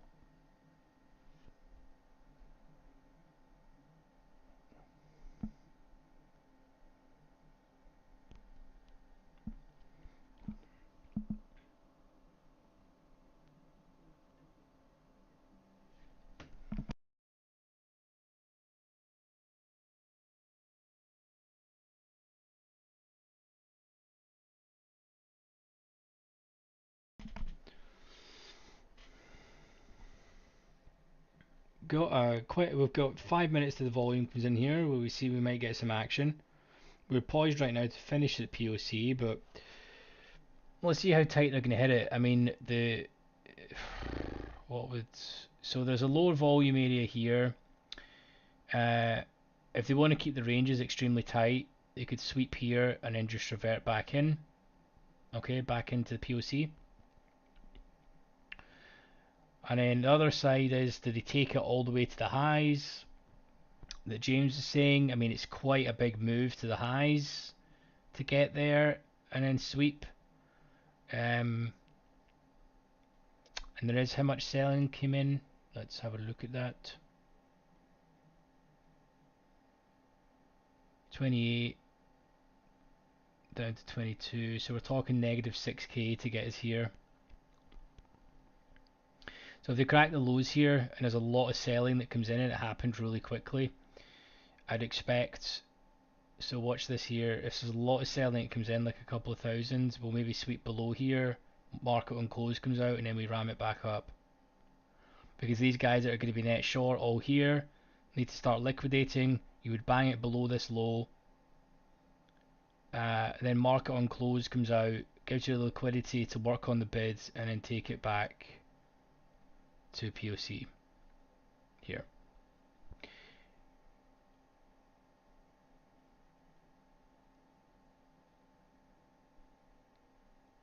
Let's see if we do something like that. So let's draw it quickly. So it looks like it's happening right now. It's the exact level, they've just hit it, 93 3/4.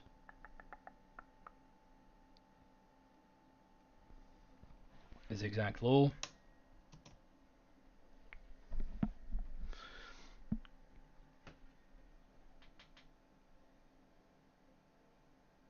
So notice the negative selling that's come in. So let's see how much they're going to hit it. And then we've got, 2 minutes for this data, or the market on close data, to start filtering its way in. To get rid of these lines now, I've just moved the chart. Or we could just absolutely capitulate and go all the way down to overnight low. Seems relatively unlikely, but we need to get through this high volume node for that to happen.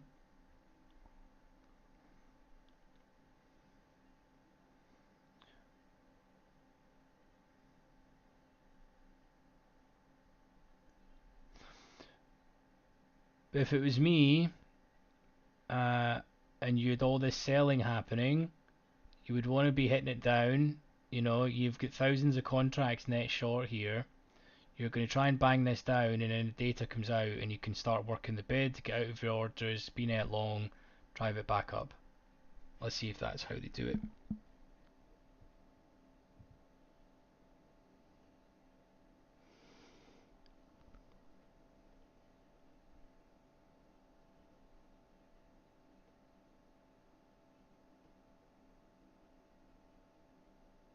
Let's see if they can what the plan of attack is. I mean, they've got a lot to break here. They've got this higher volume nodes.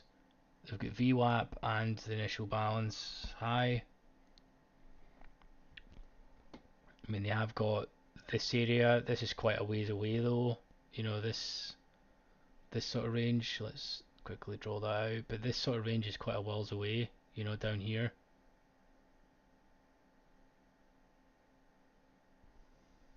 Still a shit ton amount of selling coming in here. If this goes, guys, this is gonna go. It's either gonna be an absolute capitulation here, or we're gonna revert back into POC. No other way around it.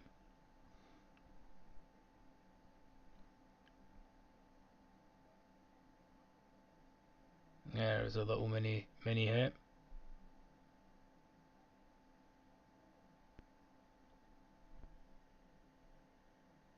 Tons of selling just come in there.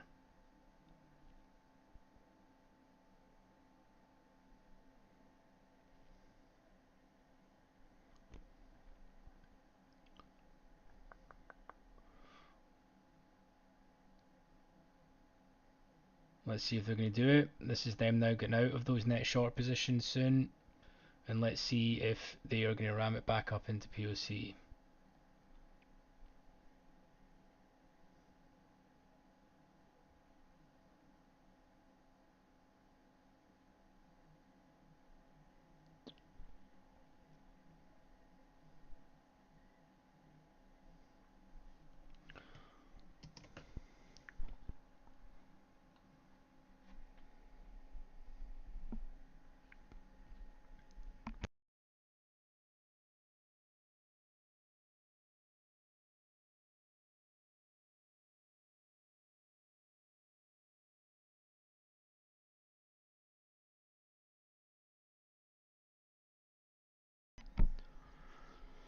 Okay, we have about 15 minutes of action.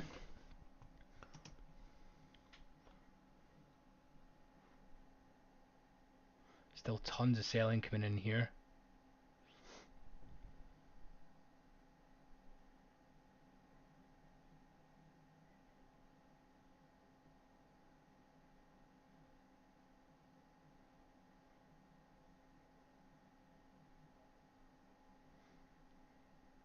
Key level here. This should really be going if we can break here.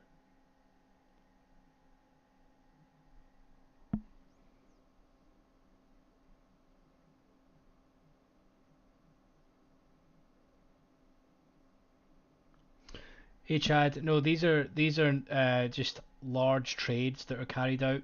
The bubbles that you see. I think it's greater than 200 contracts in one clip that it's done. So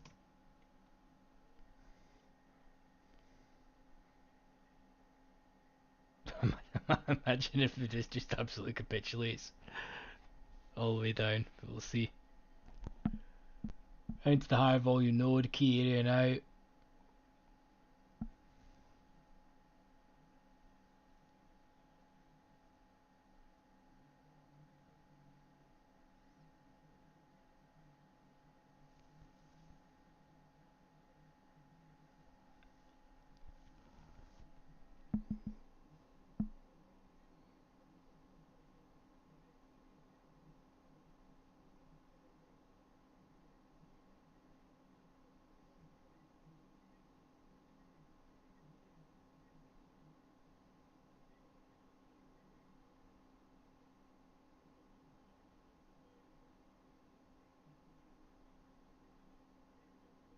Yeah, Daniel.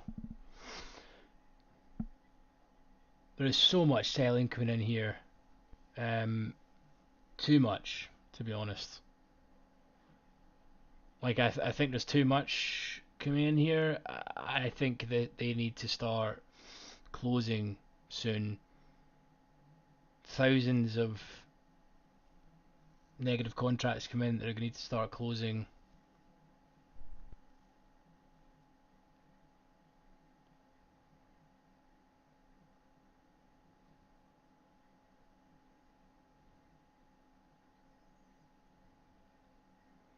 There's 500 lots sitting out there. See if it's real.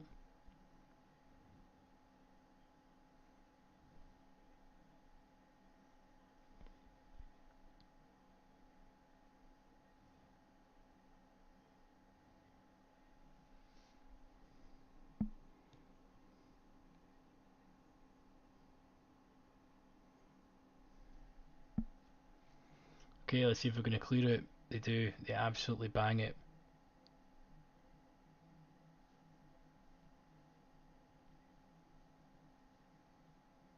Some real size just come in there to try and hold everything up. Oh.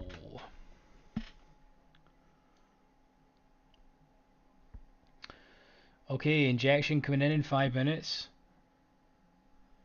It's looking extremely weak. It's always the same when they show it like this.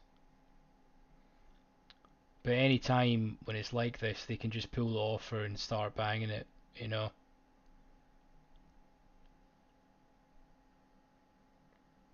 But this is some amount of selling here. I mean, we've just went from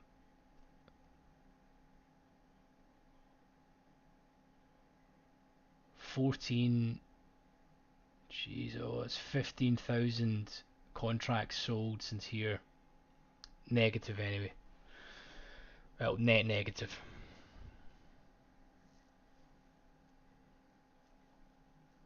It'd be funny if we actually end the day, everyone's like, don't panic, the market's going to calm down. It just absolutely dumps and ends the day at the lows.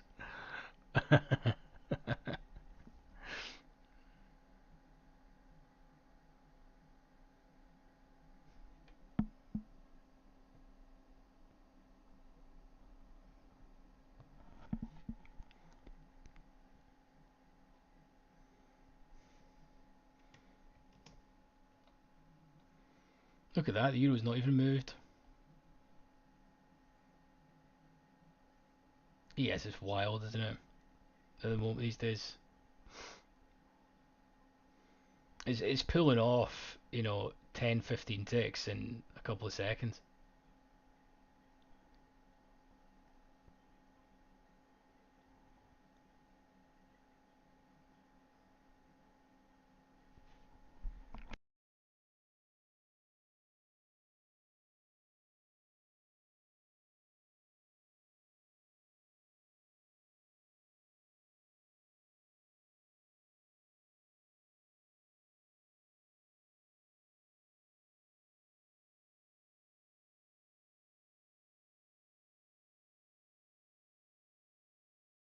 Oh, really? Wow.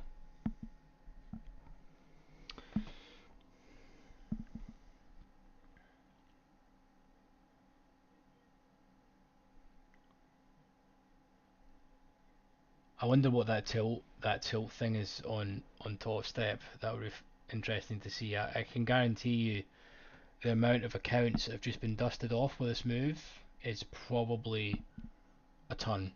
No one's anticipating a dump like this.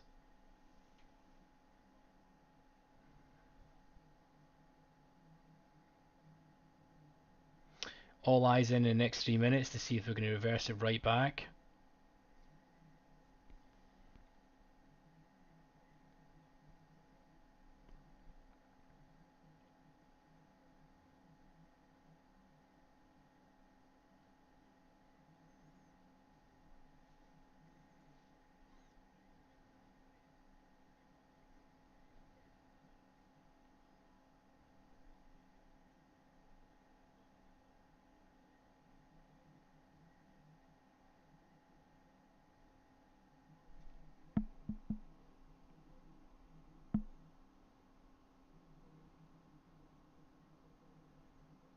Oh, did it dump off?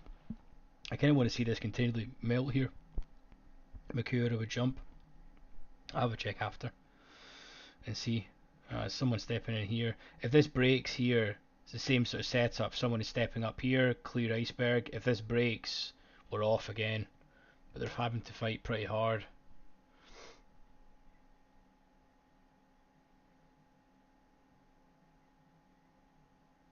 So 1 minute remaining.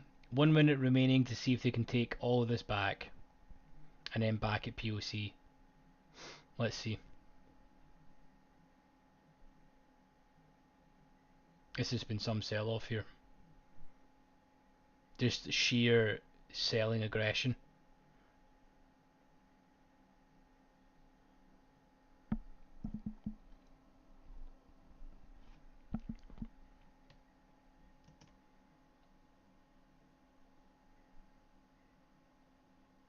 Oh wow, why is that? Why is that so?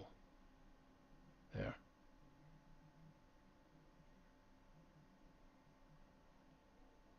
There we go.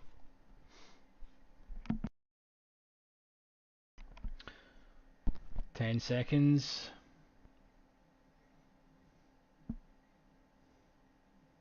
I would love to see them bang this through here. Look at the amount of selling. But then let's see how quickly can they take this all the way back here. God. Wow, look at the amount of selling that's just come in. Every single long is either liquidated or completely now back to neutral. That's crazy. You're asking Avi, does it need to zero out?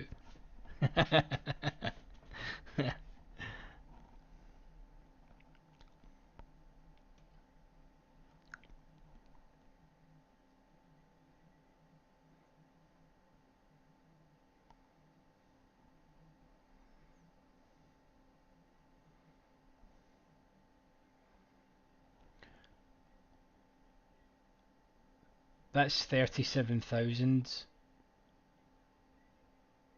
37. Is that is it as much as that? No, 27,000 negative delta that's come in the space of an hour.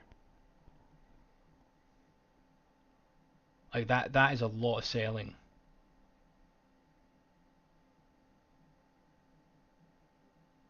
It's taken the whole day to build that up and an hour to clean it off. Crazy.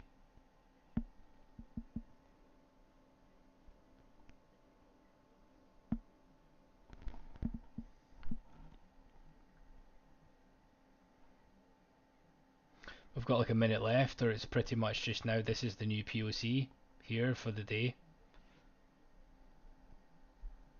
All the juice is gone, just a straight dump. Wow.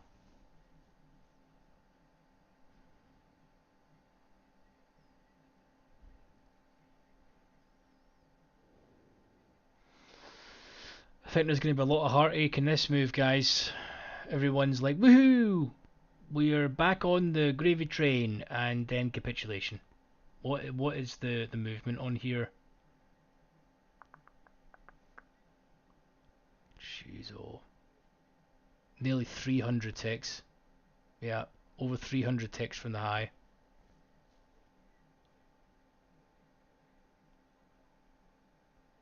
Yeah, and just over an hour.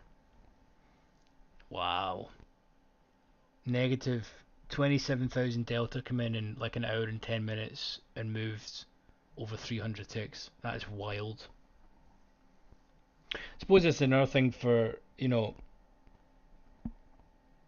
can see how the market is moving there just by sheer aggression.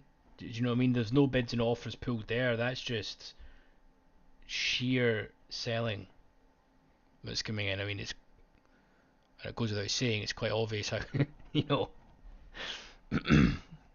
Delta's actually been matched in price the whole day today. You've got prices been up, it's been down a little bit, kind of absorbed on the bid. Then the offer is pulled here, then we have some size, and then just a continual grind of Delta, and then capitulation.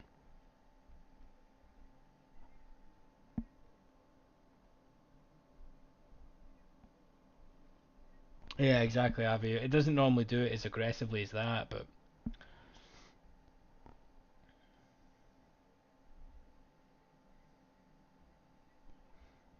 still some more selling coming in here.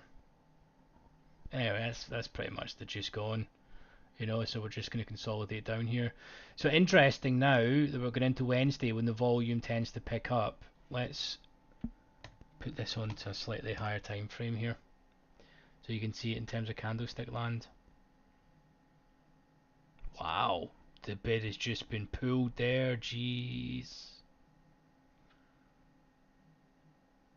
Wow, look at that. They've just absolutely. Oh, there's too many drawings on this for a higher time frame. Far too many drawings. Let's go back. That hurts my eyes.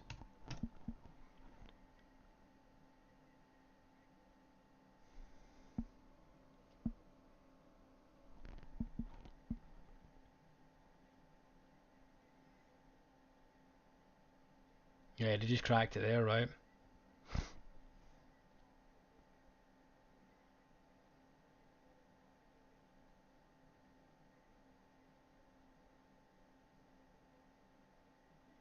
Still, I mean, this should be done now. I mean, that's it. It's 4:05. There's no more volume to come in, so faff around time around here, you'd think. Anything can happen when ES bid an offer here is like 20 and 30 a price and stuff.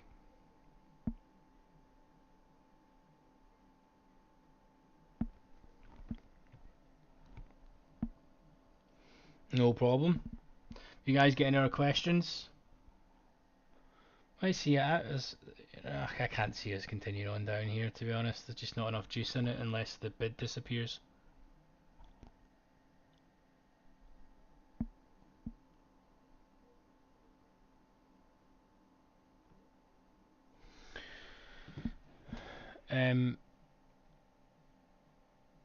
Okay, I think there's an example. There's a video about this, Valentino. Have you seen that? There's the video Delta Spot Trap Traders on the playlist where we cover that. But an example would be here. Here's just one off the top of my head. So you can see here that basically there is minimal buying that's coming in, right? Do you see that here? Look at this. Absolutely minimal buying coming in, right? Yet the market is just going straight up.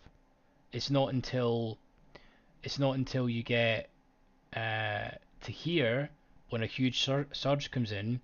So since the market got to low here, you've pretty much moved from here, to here, where the offer is just pulled because there's not a huge amount of buying that's coming in. And if there's not a huge amount of buying that comes in net, just means it's a weak offer. Hopefully that makes sense. But it's in the for more examples of that, dude. It's in the playlist. I think the video is Delta. I've got a whole 40-minute video on it where there's different examples.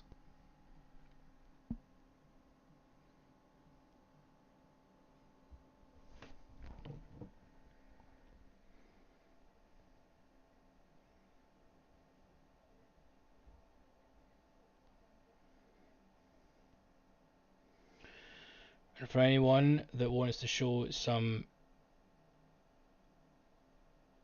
added support to the stream, there is a link for you. Much appreciated. And let me know if you get any other questions.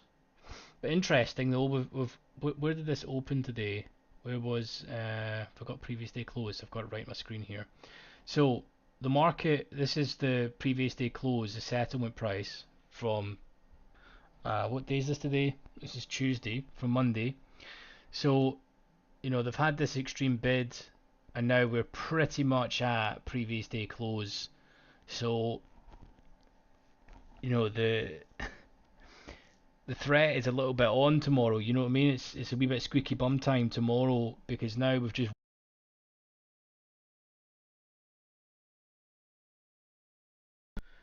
wiped off all of these gains. So if they come out swinging tomorrow on the sell side, it could be in. It's not going to be too far away before we get back down to here, and then before we know it, there's papers flying, and the exchange is phoning the central bank saying, "Guys, help! We're in the papers again. The market's crashing. Help!"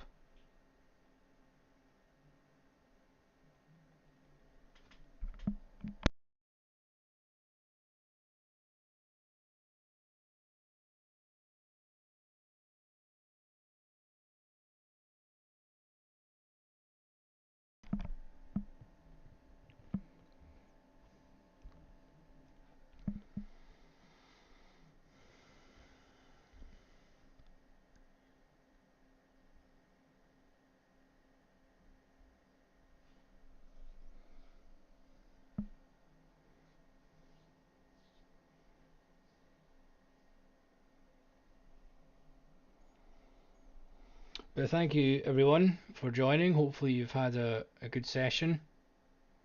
Be careful, of course, with all the craziness that's happening in the market. Oh, actually, that reminds me. Let me check Treasuries, see what happened. Me.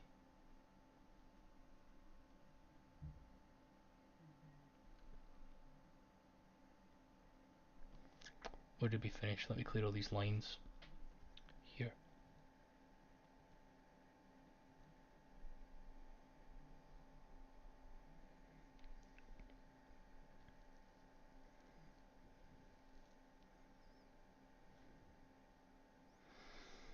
Just a slight pullback, right? Yeah. Shame this didn't happen in like at the start of open. I would have been all over this.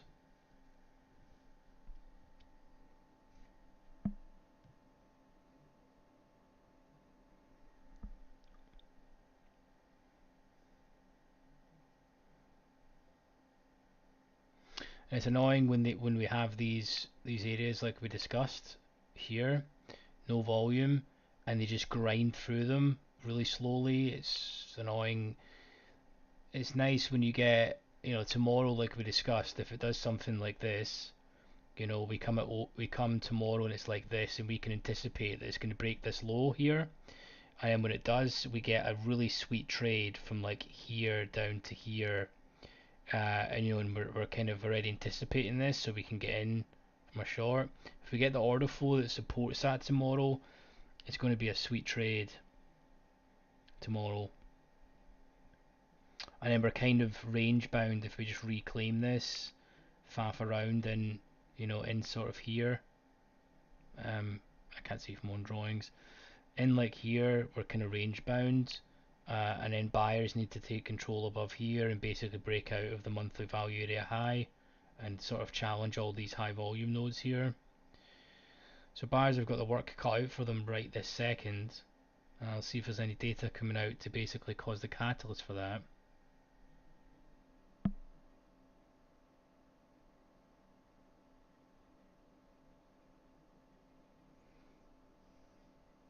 Hey Patachi, I try to do it. I try to do it most days. It really depends. Just how the market is. If it's absolutely dead, then there's not really anything to discuss. Of course, we're just staring at market makers working the book. When there's more volatility and we can discuss order flow, it's better.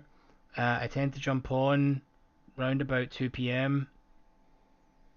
Definitely not in the AM session because it's when I'm trading bonds.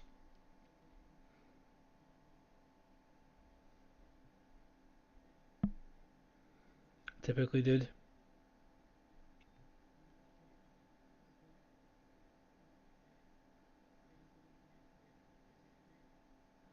It's normally about 1:30 to 2 p.m.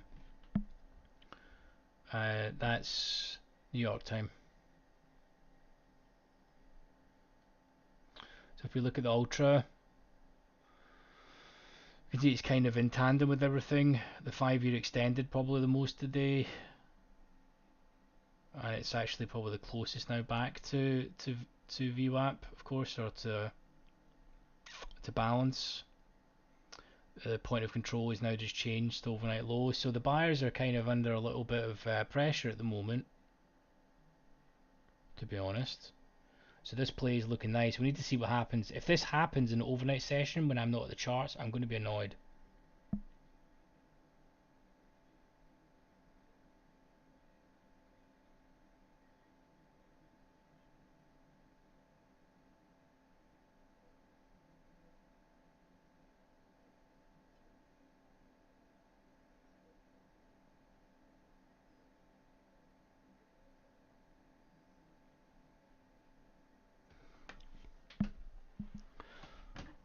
But yeah, when you see that there, look at all the crazy volatility that's just come into ES, and then you go to bonds and it's hardly moved.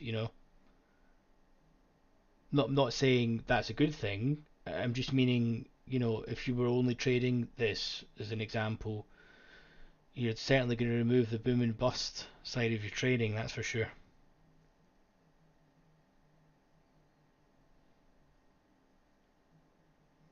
You've got the 5 on the right, 5-year on the right, 10-year in the middle, 30-year on the left.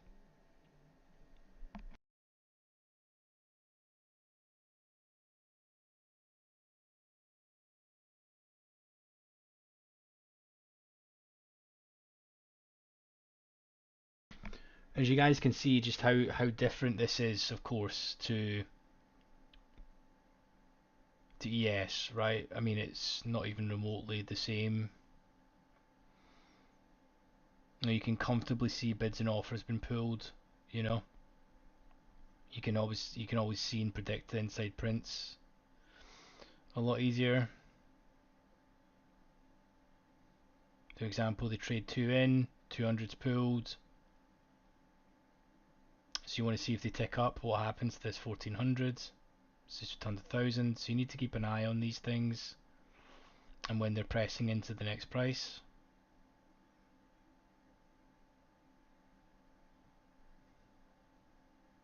So if tick 1 in, it stayed strong. Literally 1. They do this a lot. So they'll tick in a contract and see what happens on the offer, as an example.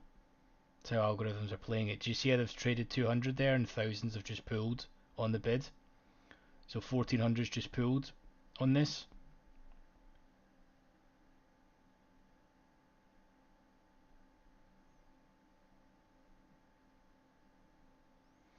So you can see when they're pressing in, the bid is weak. So you can potentially anticipate that the bids below this are probably not that real either. So they've traded that down, it's went offered, right? So you want to see, are they going to fully take this, or are they going to tag it down and see if this 2000 pulls as well? They trade 41 in, 1800 stays offered. So you want to see what happens if they hit this again, if this is going to continually pull. When you're seeing this, you want to see if the 5s is doing the same behavior along with the 30-year. I'm just using this as an example.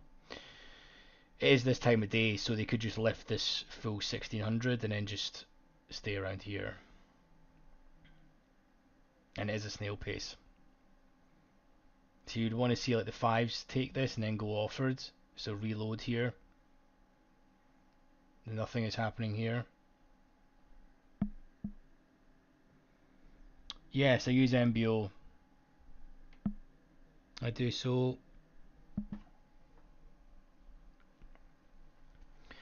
Okay, so the 5s, let's see if they take this 642 and reload the offer. You want to see them do the same behavior here. This went offered on the 30-year. Just traded, they just took the full amount there. They're probably going to take this and then reload.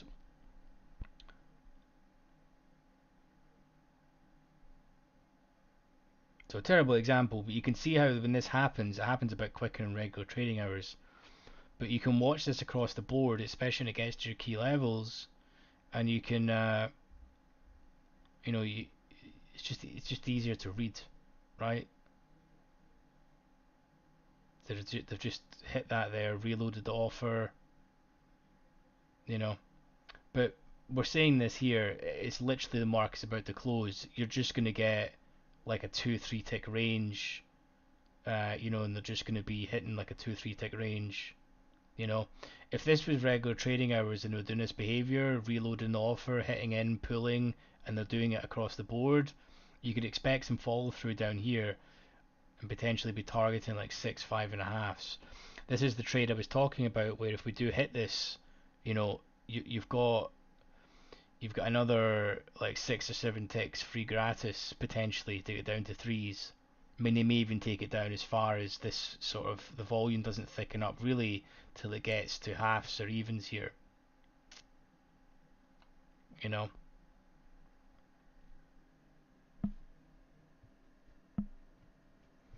Let me know if you get any questions about that, but that's pretty much where we're at. And we can see the amount of buying that's just come in there, but then they've just absorbed it on the offer. You can see that in the delta down the bottom left chart, which is corresponding to the middle chart.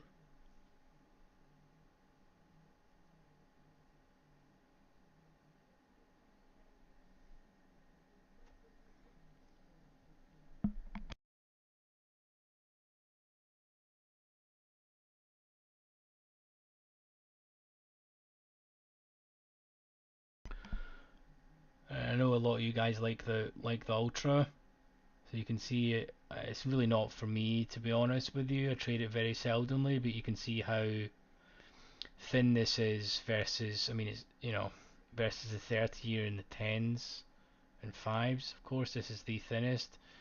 I think you've probably got the ultra being the thinnest. Then you've got the ultra 10s. Then you've maybe got the 5. Then the 30. Then the 10s is probably the order of thickness, I would say.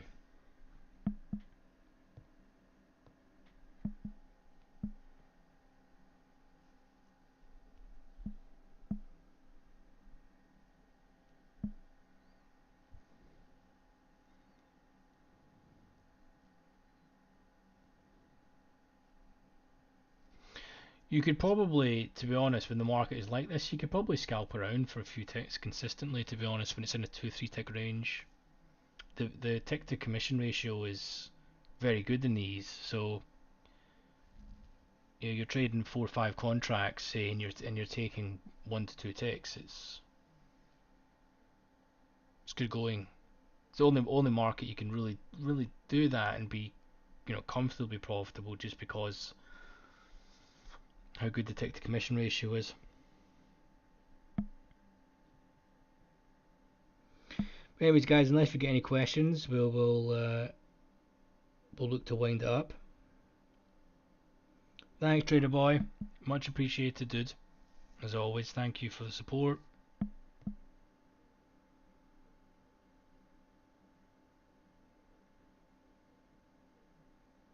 Hey, dude, I'm going to release a video about that to try and streamline things a little bit for you. Some of it was by hand as well. We basically factored in all the fair value gaps that were drawn for the last, I think it was 12 months on the 5 and 15 minute. And you can simply understand I don't know if you watched that video, but my main argument for this is,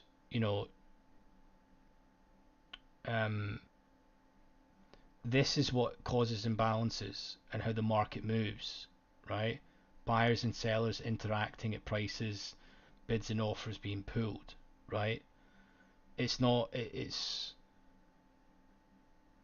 completely factual, it's non-subjective, it's not a candlestick pattern or anything. I'm not saying there's anything wrong with ICT or anything. I just think that you could probably make it a lot more precise if you actually knew the true imbalances, to be honest.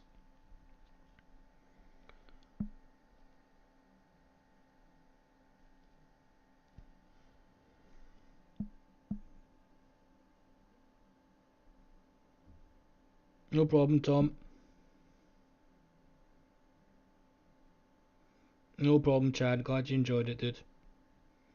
Let me know if you've got any other questions on any of the stuff you're seeing, man. On any of the videos.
Avi, how do you get the text in the DOM? I thought Sierra doesn't have a text option.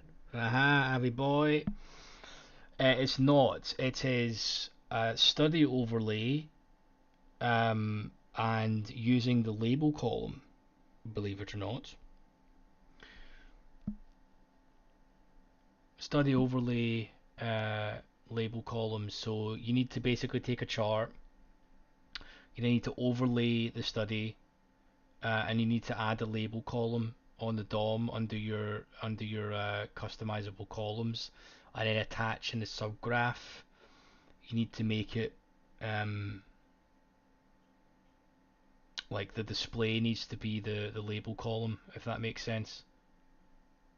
And make sure you're setting the chart region as 1 as well. Colin is a guy on YouTube who combines ICT and OrderFlow. Nice. I bet you that works better. The whole point of it is to try and get it as factual as possible.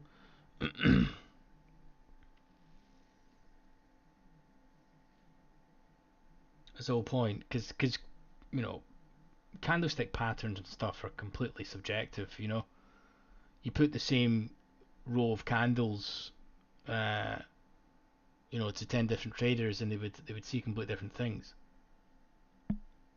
The order flow, once you learn the setup with order flow,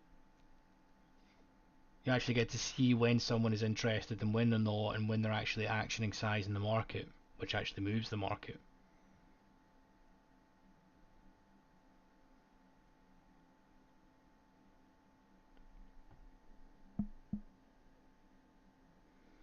LPR trading group.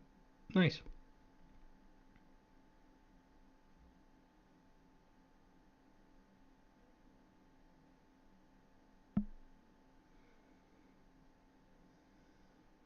Nice, dudes.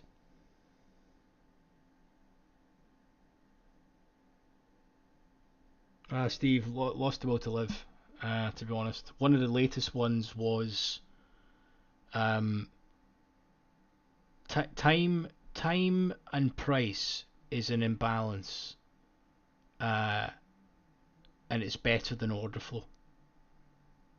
I mean, explain that one, to be honest. Time and price is an imbalance. I mean, seriously.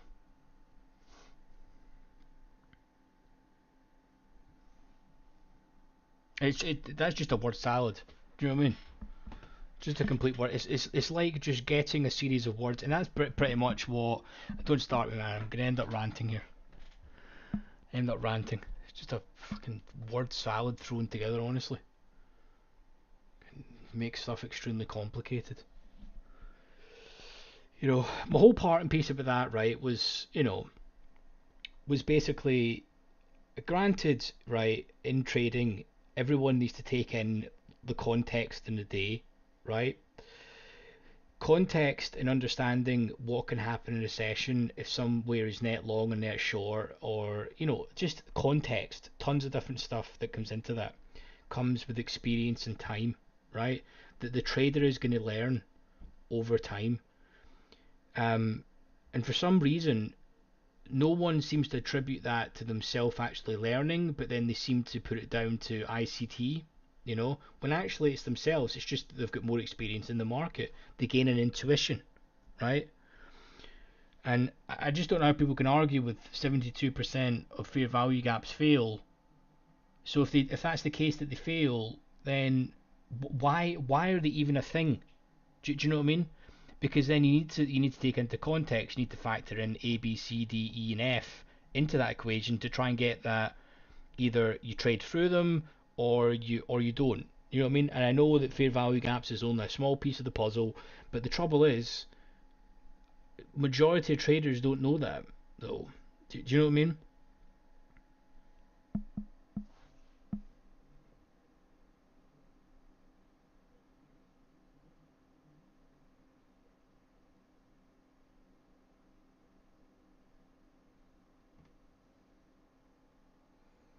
Yeah, it's just, I don't know.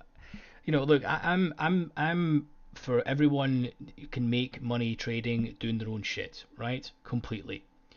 But the one thing that I just don't get is, like, there's no reasoning.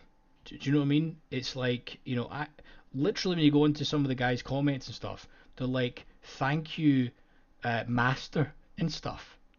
You know? Oh God. Anyway, uh, Patachi. So breakouts are going to be, they're slightly different for each product. I've got a video about which products should you trade, where I line up thinner markets versus thicker markets. We run through tick to commission ratio on each side, and we've also got that in the description of that video. It's called "Which Products Should You Trade in Futures?" Um, so you need to trade one that suits your personality. If you've got a really high risk tolerance and you're like an action junkie, then trade NQ. But that's going to be a completely different strategy than trading the 10-year note, or even trading ES, because the ES at the moment is a crazy product. It's pretty much like NQ, to be honest. Not as aggressive, but It's like NQ. So with that being said, breakouts are different for specific products, right? Um, I like breakouts on treasuries. I don't really like them on ES. If I'm trading ES, which I'm not these days because how thin it is, I would mainly be looking to take sweeps and reversions back into the mean and try and decide where traders are trapped and whereabouts people are going to puke, where people are going to start going out of trades, and then basically try and ride it back into the mean. That's pretty much my game plan for ES. And let the order flow dictate that when you see it, when there's a stop run or when you see the some size stepping in. Sometimes it works, sometimes it doesn't.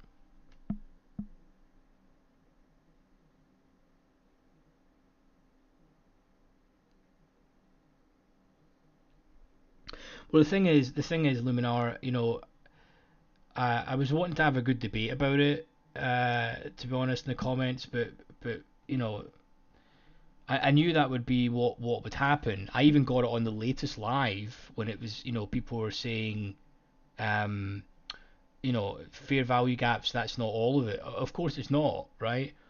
But if 72% of them fail, why it's clearly not a fair value gap? So why is that even a thing? Do you know what I mean? So if it's not a fair value gap, you then need to take into account. I mean, you're not using any volume tools, so what does a low or high have to be swept after a fair value gap? Does it have to be a certain time of the day? The trouble is, the rules are so complex. You need to have watched about 50 videos, right, to consider all of that. Um, and realistically, it's you tweaking stuff as yourself as a trader and knowing your own behavior in the market and what you learn and see. It's got absolutely nothing to do with the terminology that the guy says. So what I'm saying is, fine using ICT, but just don't blindly follow it, because how many times have you been on public forums or live chats on YouTube or Discords and stuff, and you just see these random people popping up and saying, "Oh, there's a fair value gap in the 15 minute." I can't tell you the amount of times I've seen that. It's literally every day, to be honest. You go into, any sort of streamer, people are just calling out, "Oh, there's a fair value gap here," and you're like, "Oh, great, well, you know." But yeah, sorry, there's a fair value gap there, but you need to throw in some other secret sauce in there so that it works, which is context. Do you know what I mean?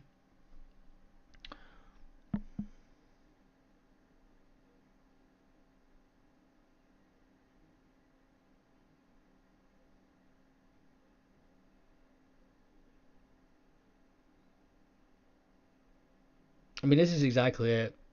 You know, unicorn model.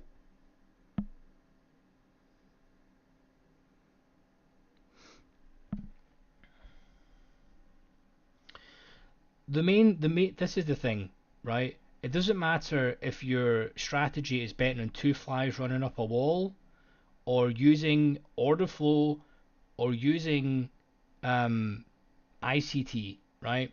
The stats are that only 20% people make money. I can tell you from years of doing this that the people that were professional in this business and have been in the game for many, many years are the ones that have stood the test of time, and they are the ones that are using order flow, that are doing that, or using some form of it. And typically they don't trade NQ when it's like this as well.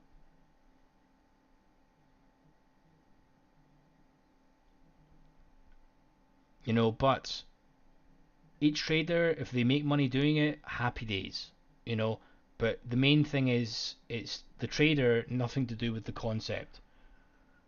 The trouble as well as I have with this is, if you've been trading a concept, these concepts, right, for 6 months to a year, and that's all you've known in trading, it is very, very hard to unsee it. That's the trouble. When you learn bad behaviors, it's hard to undo them. You know what I mean? So that's the challenging part about learning these concepts. Whereas if you just pick the thick market, watch the depth of market, um, You know, watch it for a month, don't trade, and you just watch and see how the market moves. You know, because this is the thing. Whatever happens on this depth of market, right? It leaves a visual representation over here, right? That's the thing. This is the first and foremost. Whatever happens here leaves a representation here. It leaves a representation here. It leaves a representation here for volume. This is the closest thing you're getting to seeing in the now in the market. This.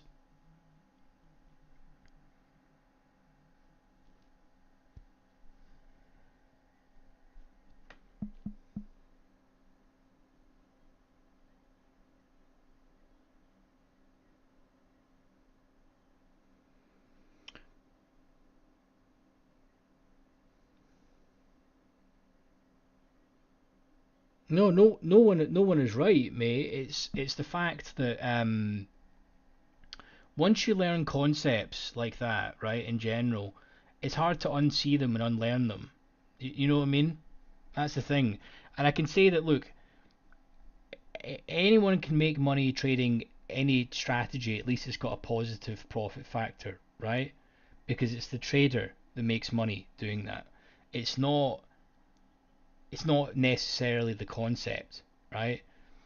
So the trouble is people do not put enough time into things, and when things are overly complicated, they end up just blindly following a strategy and only pick out certain parts of it.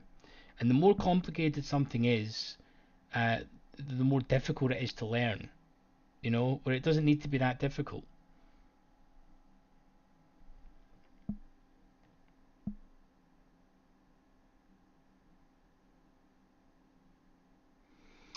Paladin, how do you start trading order flow as a beginner?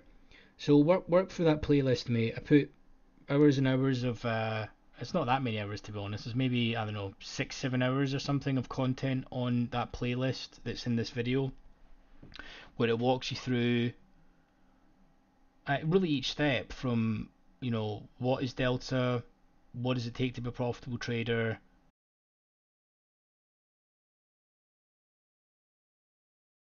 who's the competition, what is a DOM, how to use it, you know, all these types of things. Everything is factors in there. Just take some time using it, and then just start watching things and take your time.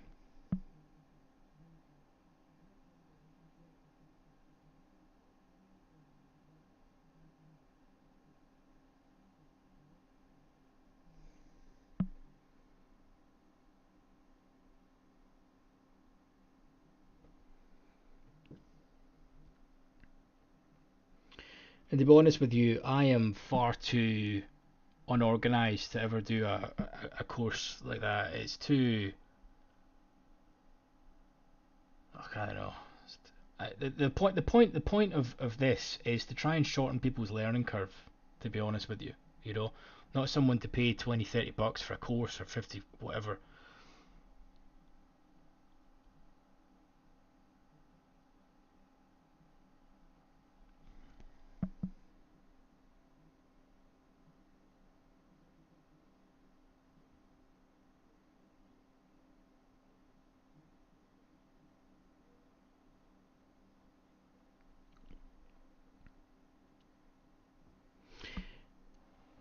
Gus, yeah, I mean, this is the thing. If you've learned those concepts for years, man, it's hard to unsee them. That's what I'm saying. You know, you look at the market and you see those concepts. That's the thing. It's like ingrained in you.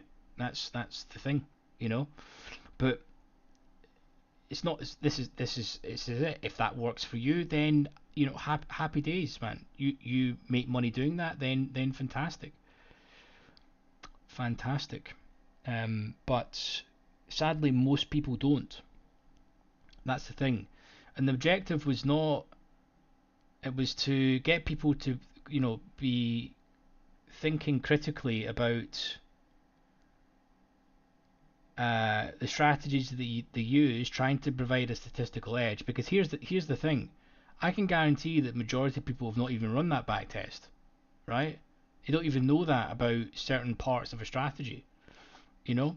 So if anything, it's just to provoke critical thinking, to be honest.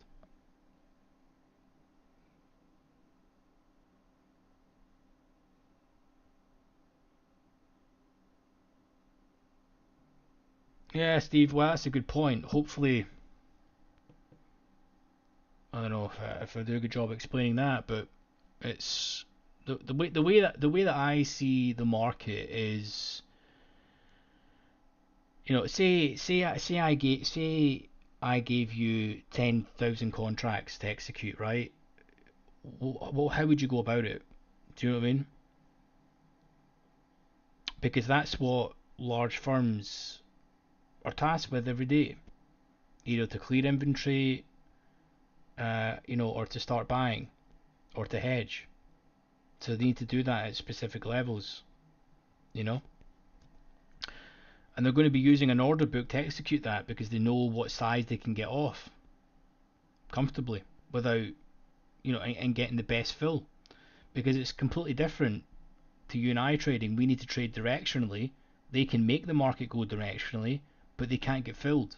It's simple. So they need to start playing tricks on the book, in order to get the best fill. And if they're offside in a position, they can't just liquidate out of position either. Because if they liquidate out the position, they'll take the market even further against them. So they might as well just try and add some more in and probably take it back to break even, start working it, and then continue on in the actual direction, if that makes sense. So it's a completely different way that these guys, trade. And I suppose in a roundabout way, this is kind of what, ICT goes on about with all this sort of stuff. To be honest, um, there's just a lot of fluff around it, you know. Like I suppose there is algorithms in the market. There's not just one algorithm. It's not the algorithm. They don't all team up to each other or anything. But the market is algorithmic in a sense that bids and offers are pulled. They are there, but it's not the way it's sort of described as such.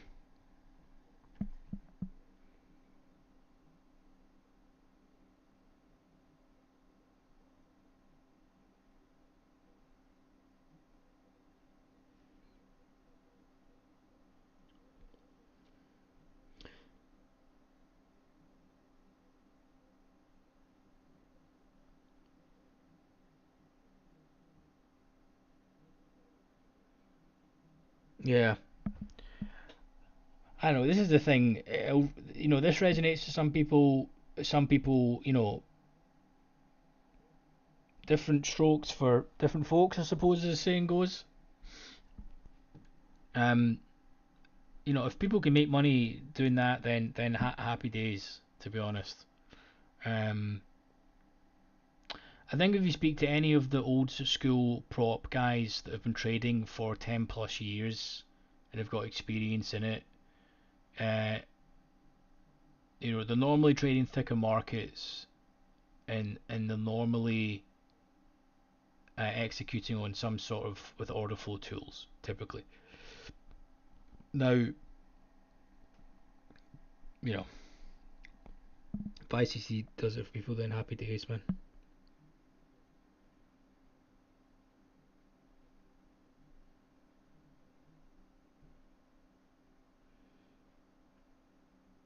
He got filled for 5,000 contracts, Steve. Holy smokes! It's in the description of this video. It's learn how to execute order flow with this playlist. I'll put it in the chat here for you.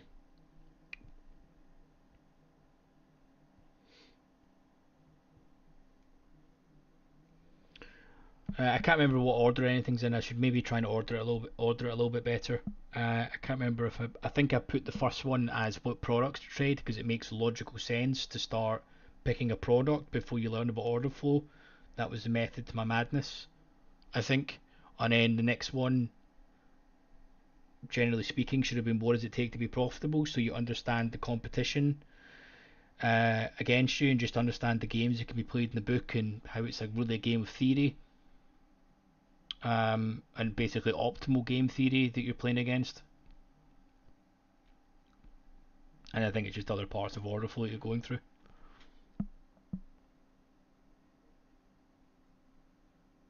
That's crazy. 5,000 contracts. Wow. Oh, was that on the offer?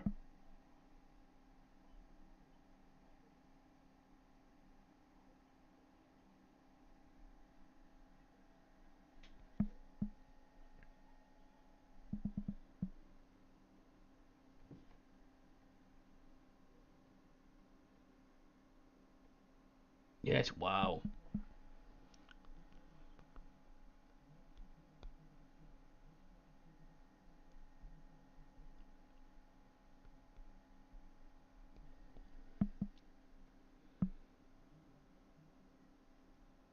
Took 3 attempts to get through. Wow. Now that's the kind of size where market makers and big funds, if they need to take that on, like they're instantly going to need to hedge that off, on options or something. Like that's a huge size there.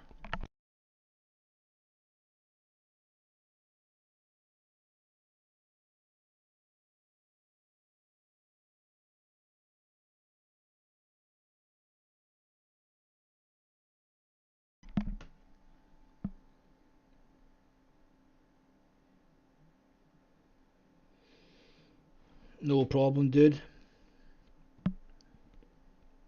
That's appreciated.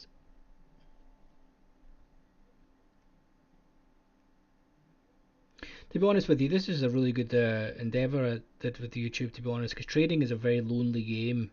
You know, like staying at the charts all the time and doing it for years. It's good that we've built an order flow community and people that understand things and try and, if I learned this, I would have probably saved years of my life, to be honest. The usual setup with traders, they probably spend the first couple of years faffing around, jumping around different strategies, things along those lines. I did all of that.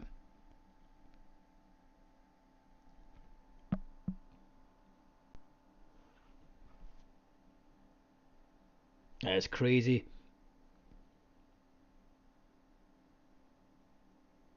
Wow. It's getting out of that as well though, that's the thing. Like they would almost need, like, you can understand now, right? If someone, say that was just as an example, because you don't know this. This is the hard part. Actually, wait a little second. Was this by any chance? I noticed that spike. Let me check this. Was this the spike here? Was this here by any chance? See this huge spike here? Someone lifted the offer and took that a full amount and took the 5k.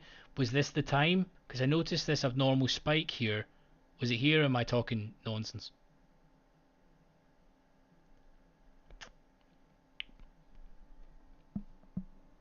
Oh, it was. Wow. Would you look at that?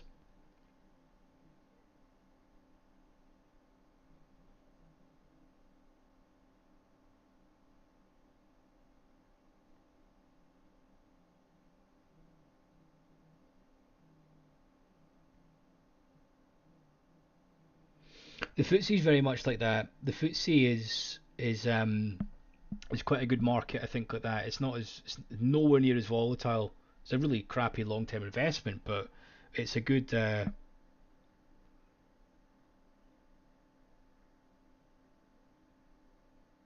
market like that to trade. What was I going to say there? Yeah, so can you imagine? So, say for example, that was someone going out of their trade, right? And someone takes that full amount, so they're now net long 5k, right? You can understand that how the market then gets consolidated because they're now working the offer to basically start getting out of their position slowly, right? Because if you're net long 5k, it's not like you can just go, I don't want to be in this trade anymore, let me just sell, because you'll take the market down too much. You need to start working the offer slowly and basically gobbling. You know what I mean?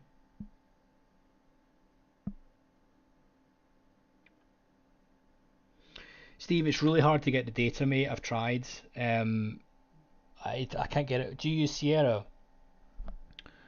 Uh,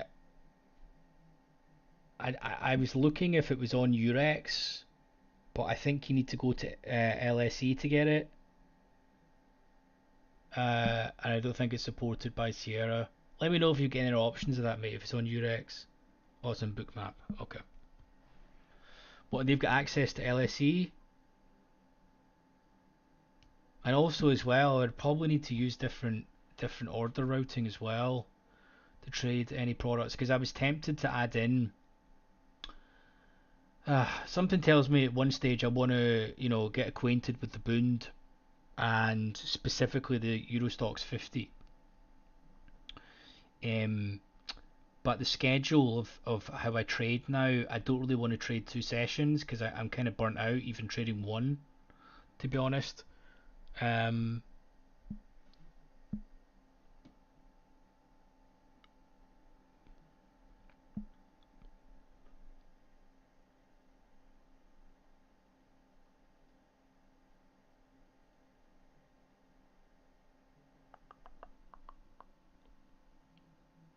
His treasuries has literally been a 2-3 tick range for a while.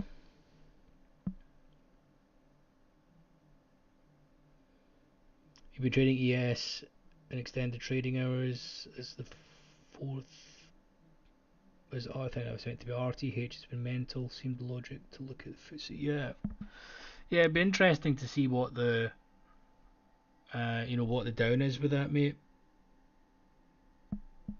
Um, if you find an easy way to connect that, and first thing off, when you check it, mate, if you can, or if you do, I don't know how you're going to get that, but if you can let me know what the depth is like for the bid and offer. If it's only going to be like 50-60 bid, I'm not going to bother. But I can imagine trading the FTSE in general would be a very good mean reverting market, like my initial thoughts, to be honest.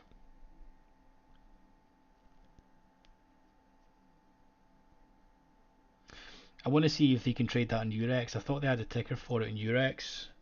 I need to see, to be honest. That's the trouble with some of the sort of abnormal products out there, that it's not that popular. It's a pain in the neck to trade them,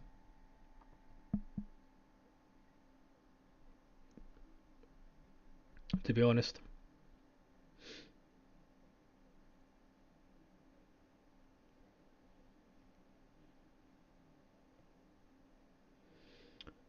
Daniel, you're a pure market profile trader when the market was contained to 10 to 15 point years, 20 points.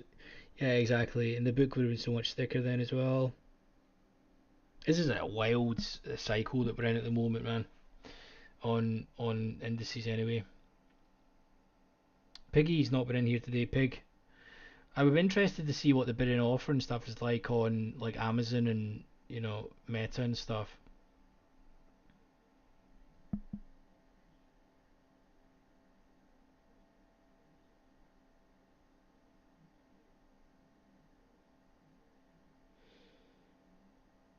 Yeah, it's 1,000, wasn't it? That's the thing.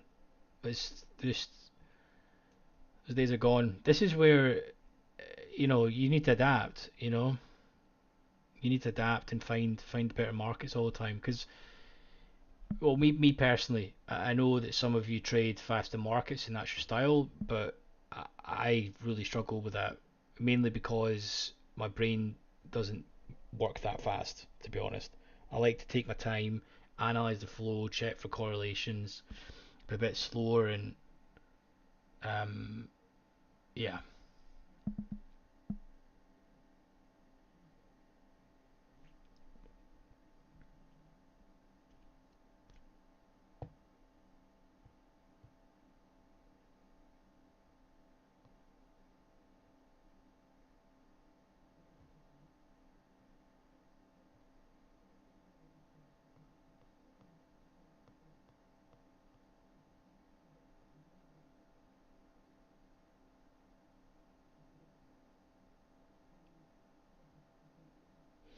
That's all he needs is a coffee and $500 million. Yeah, exactly, Pikey boy. Exactly, Pike.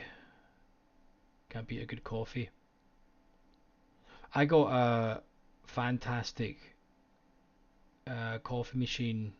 It's great. It was Espresso Crista Pro. Really, really good coffee machine. It's like having, like, you never need to go to a coffee shop again, to be honest. Crazy investment though. It's like $1,000 for a coffee machine.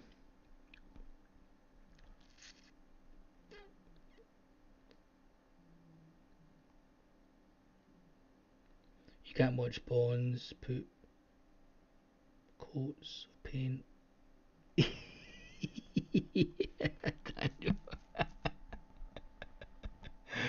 Oh god, yeah. I mean, the saying goes, it's like watching paint dry. To be honest with you, though, I would say the last number of weeks it's been pretty good. Like the volume and volatility has been there, and it's been nice and thick as well. So thickness is not is it's been thinner the last 2 days, but it's you know nothing nothing crazy. Um, but see, maybe okay, I need to check. I'm just gonna maybe 3 weeks ago, it was like 2 or 3 days where the 10 year, I'm not joking, for 3 days solid, it was in a 20 tick range. That's just how the market is sometimes, right? And those days, obviously when the market's like that, you're not taking any breakouts, so you just throw your computer out the window if you're trying breakouts like that.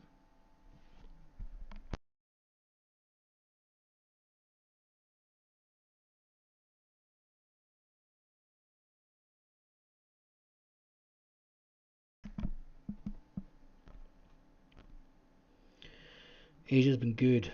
Yeah. Well, it was extremely good on what day was it? Monday? Oh, it feels it's only Tuesday. Jeez, oh. Yeah, Monday it was really good. This morning session, this is a morning session. I was thinking it was going to be the same. I thought we were going to. I traded okay, not great. I expected this to run a little bit more. This bit up here. Um, I need to actually go and review those trades. Traded a bit like a dick, to be honest. Some of these trades took a wee bit too many. This was the trade of the day where I caught this short down to like here. If I only took that trade today, it would have been a great day, but sadly, it did Morrison in a few trades. So we ended up just scratch for the day.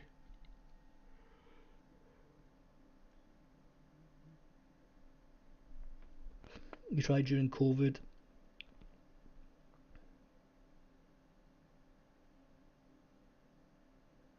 The computer was too slow to handle it. Handling bonds at that time. Jeez. Yeah.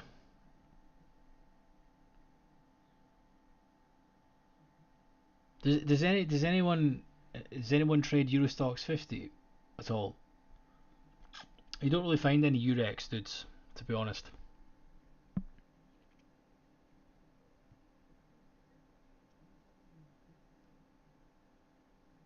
You certainly don't really find any.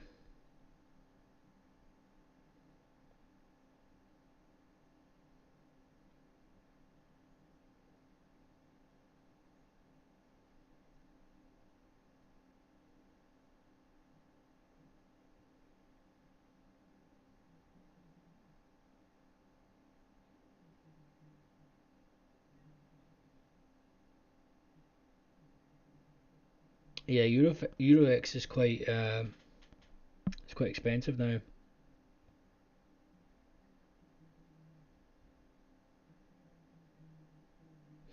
And also as well, you typically, as far as I'm aware, you need to use probably a different order routing as well.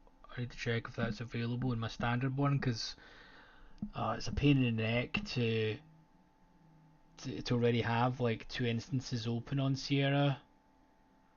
To then have like another one just only for Eurex would be a bit of a pain, to be honest. See, that's the thing. I don't know when I would probably do that. Um,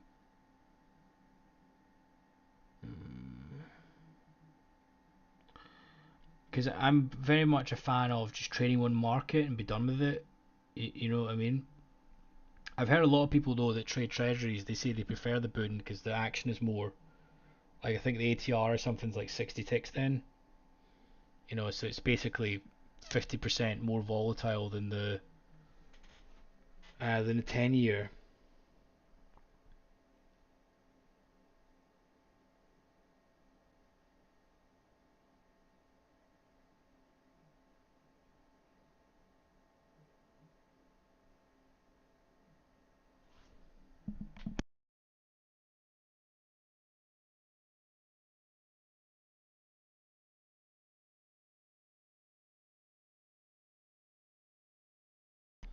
And also, what I think is quite nice about the Bund is a tick is like €10. Do you know what I mean? There's none of this stupid math where it's like, you know, $15.65, you know, a tick. Do you know what I mean? It's just nice and simple math. You know, you've got 10 contracts on. You know, you're long €100 a tick. Do you know what I mean? It's easy to work it out, and it's also closer to the sterling conversion rate as well. Because trying to do that in dollars and then, you know, I don't know. I'm kind of just moaning at this point, but you know what I mean. Trust for the US products to be completely wonky and all these weird setups that they have. Dollars, trading in dollars.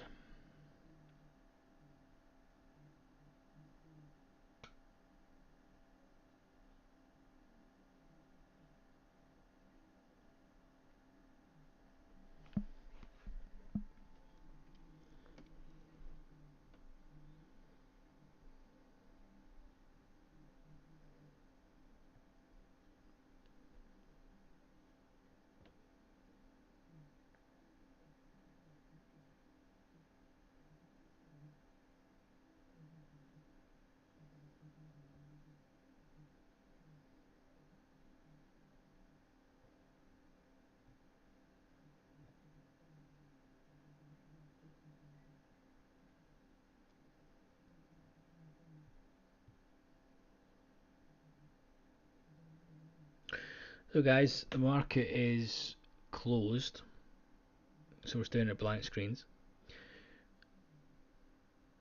Hope everyone has a great evening, or morning, or afternoon. We'll catch you tomorrow. We'll be on at the same time. Let's see what tomorrow brings.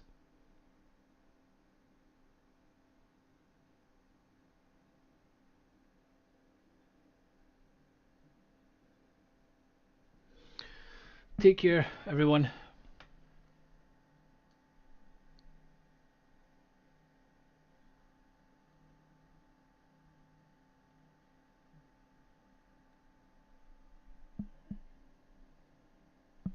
Cheers, Stevie boy. Take care, everyone. Peace.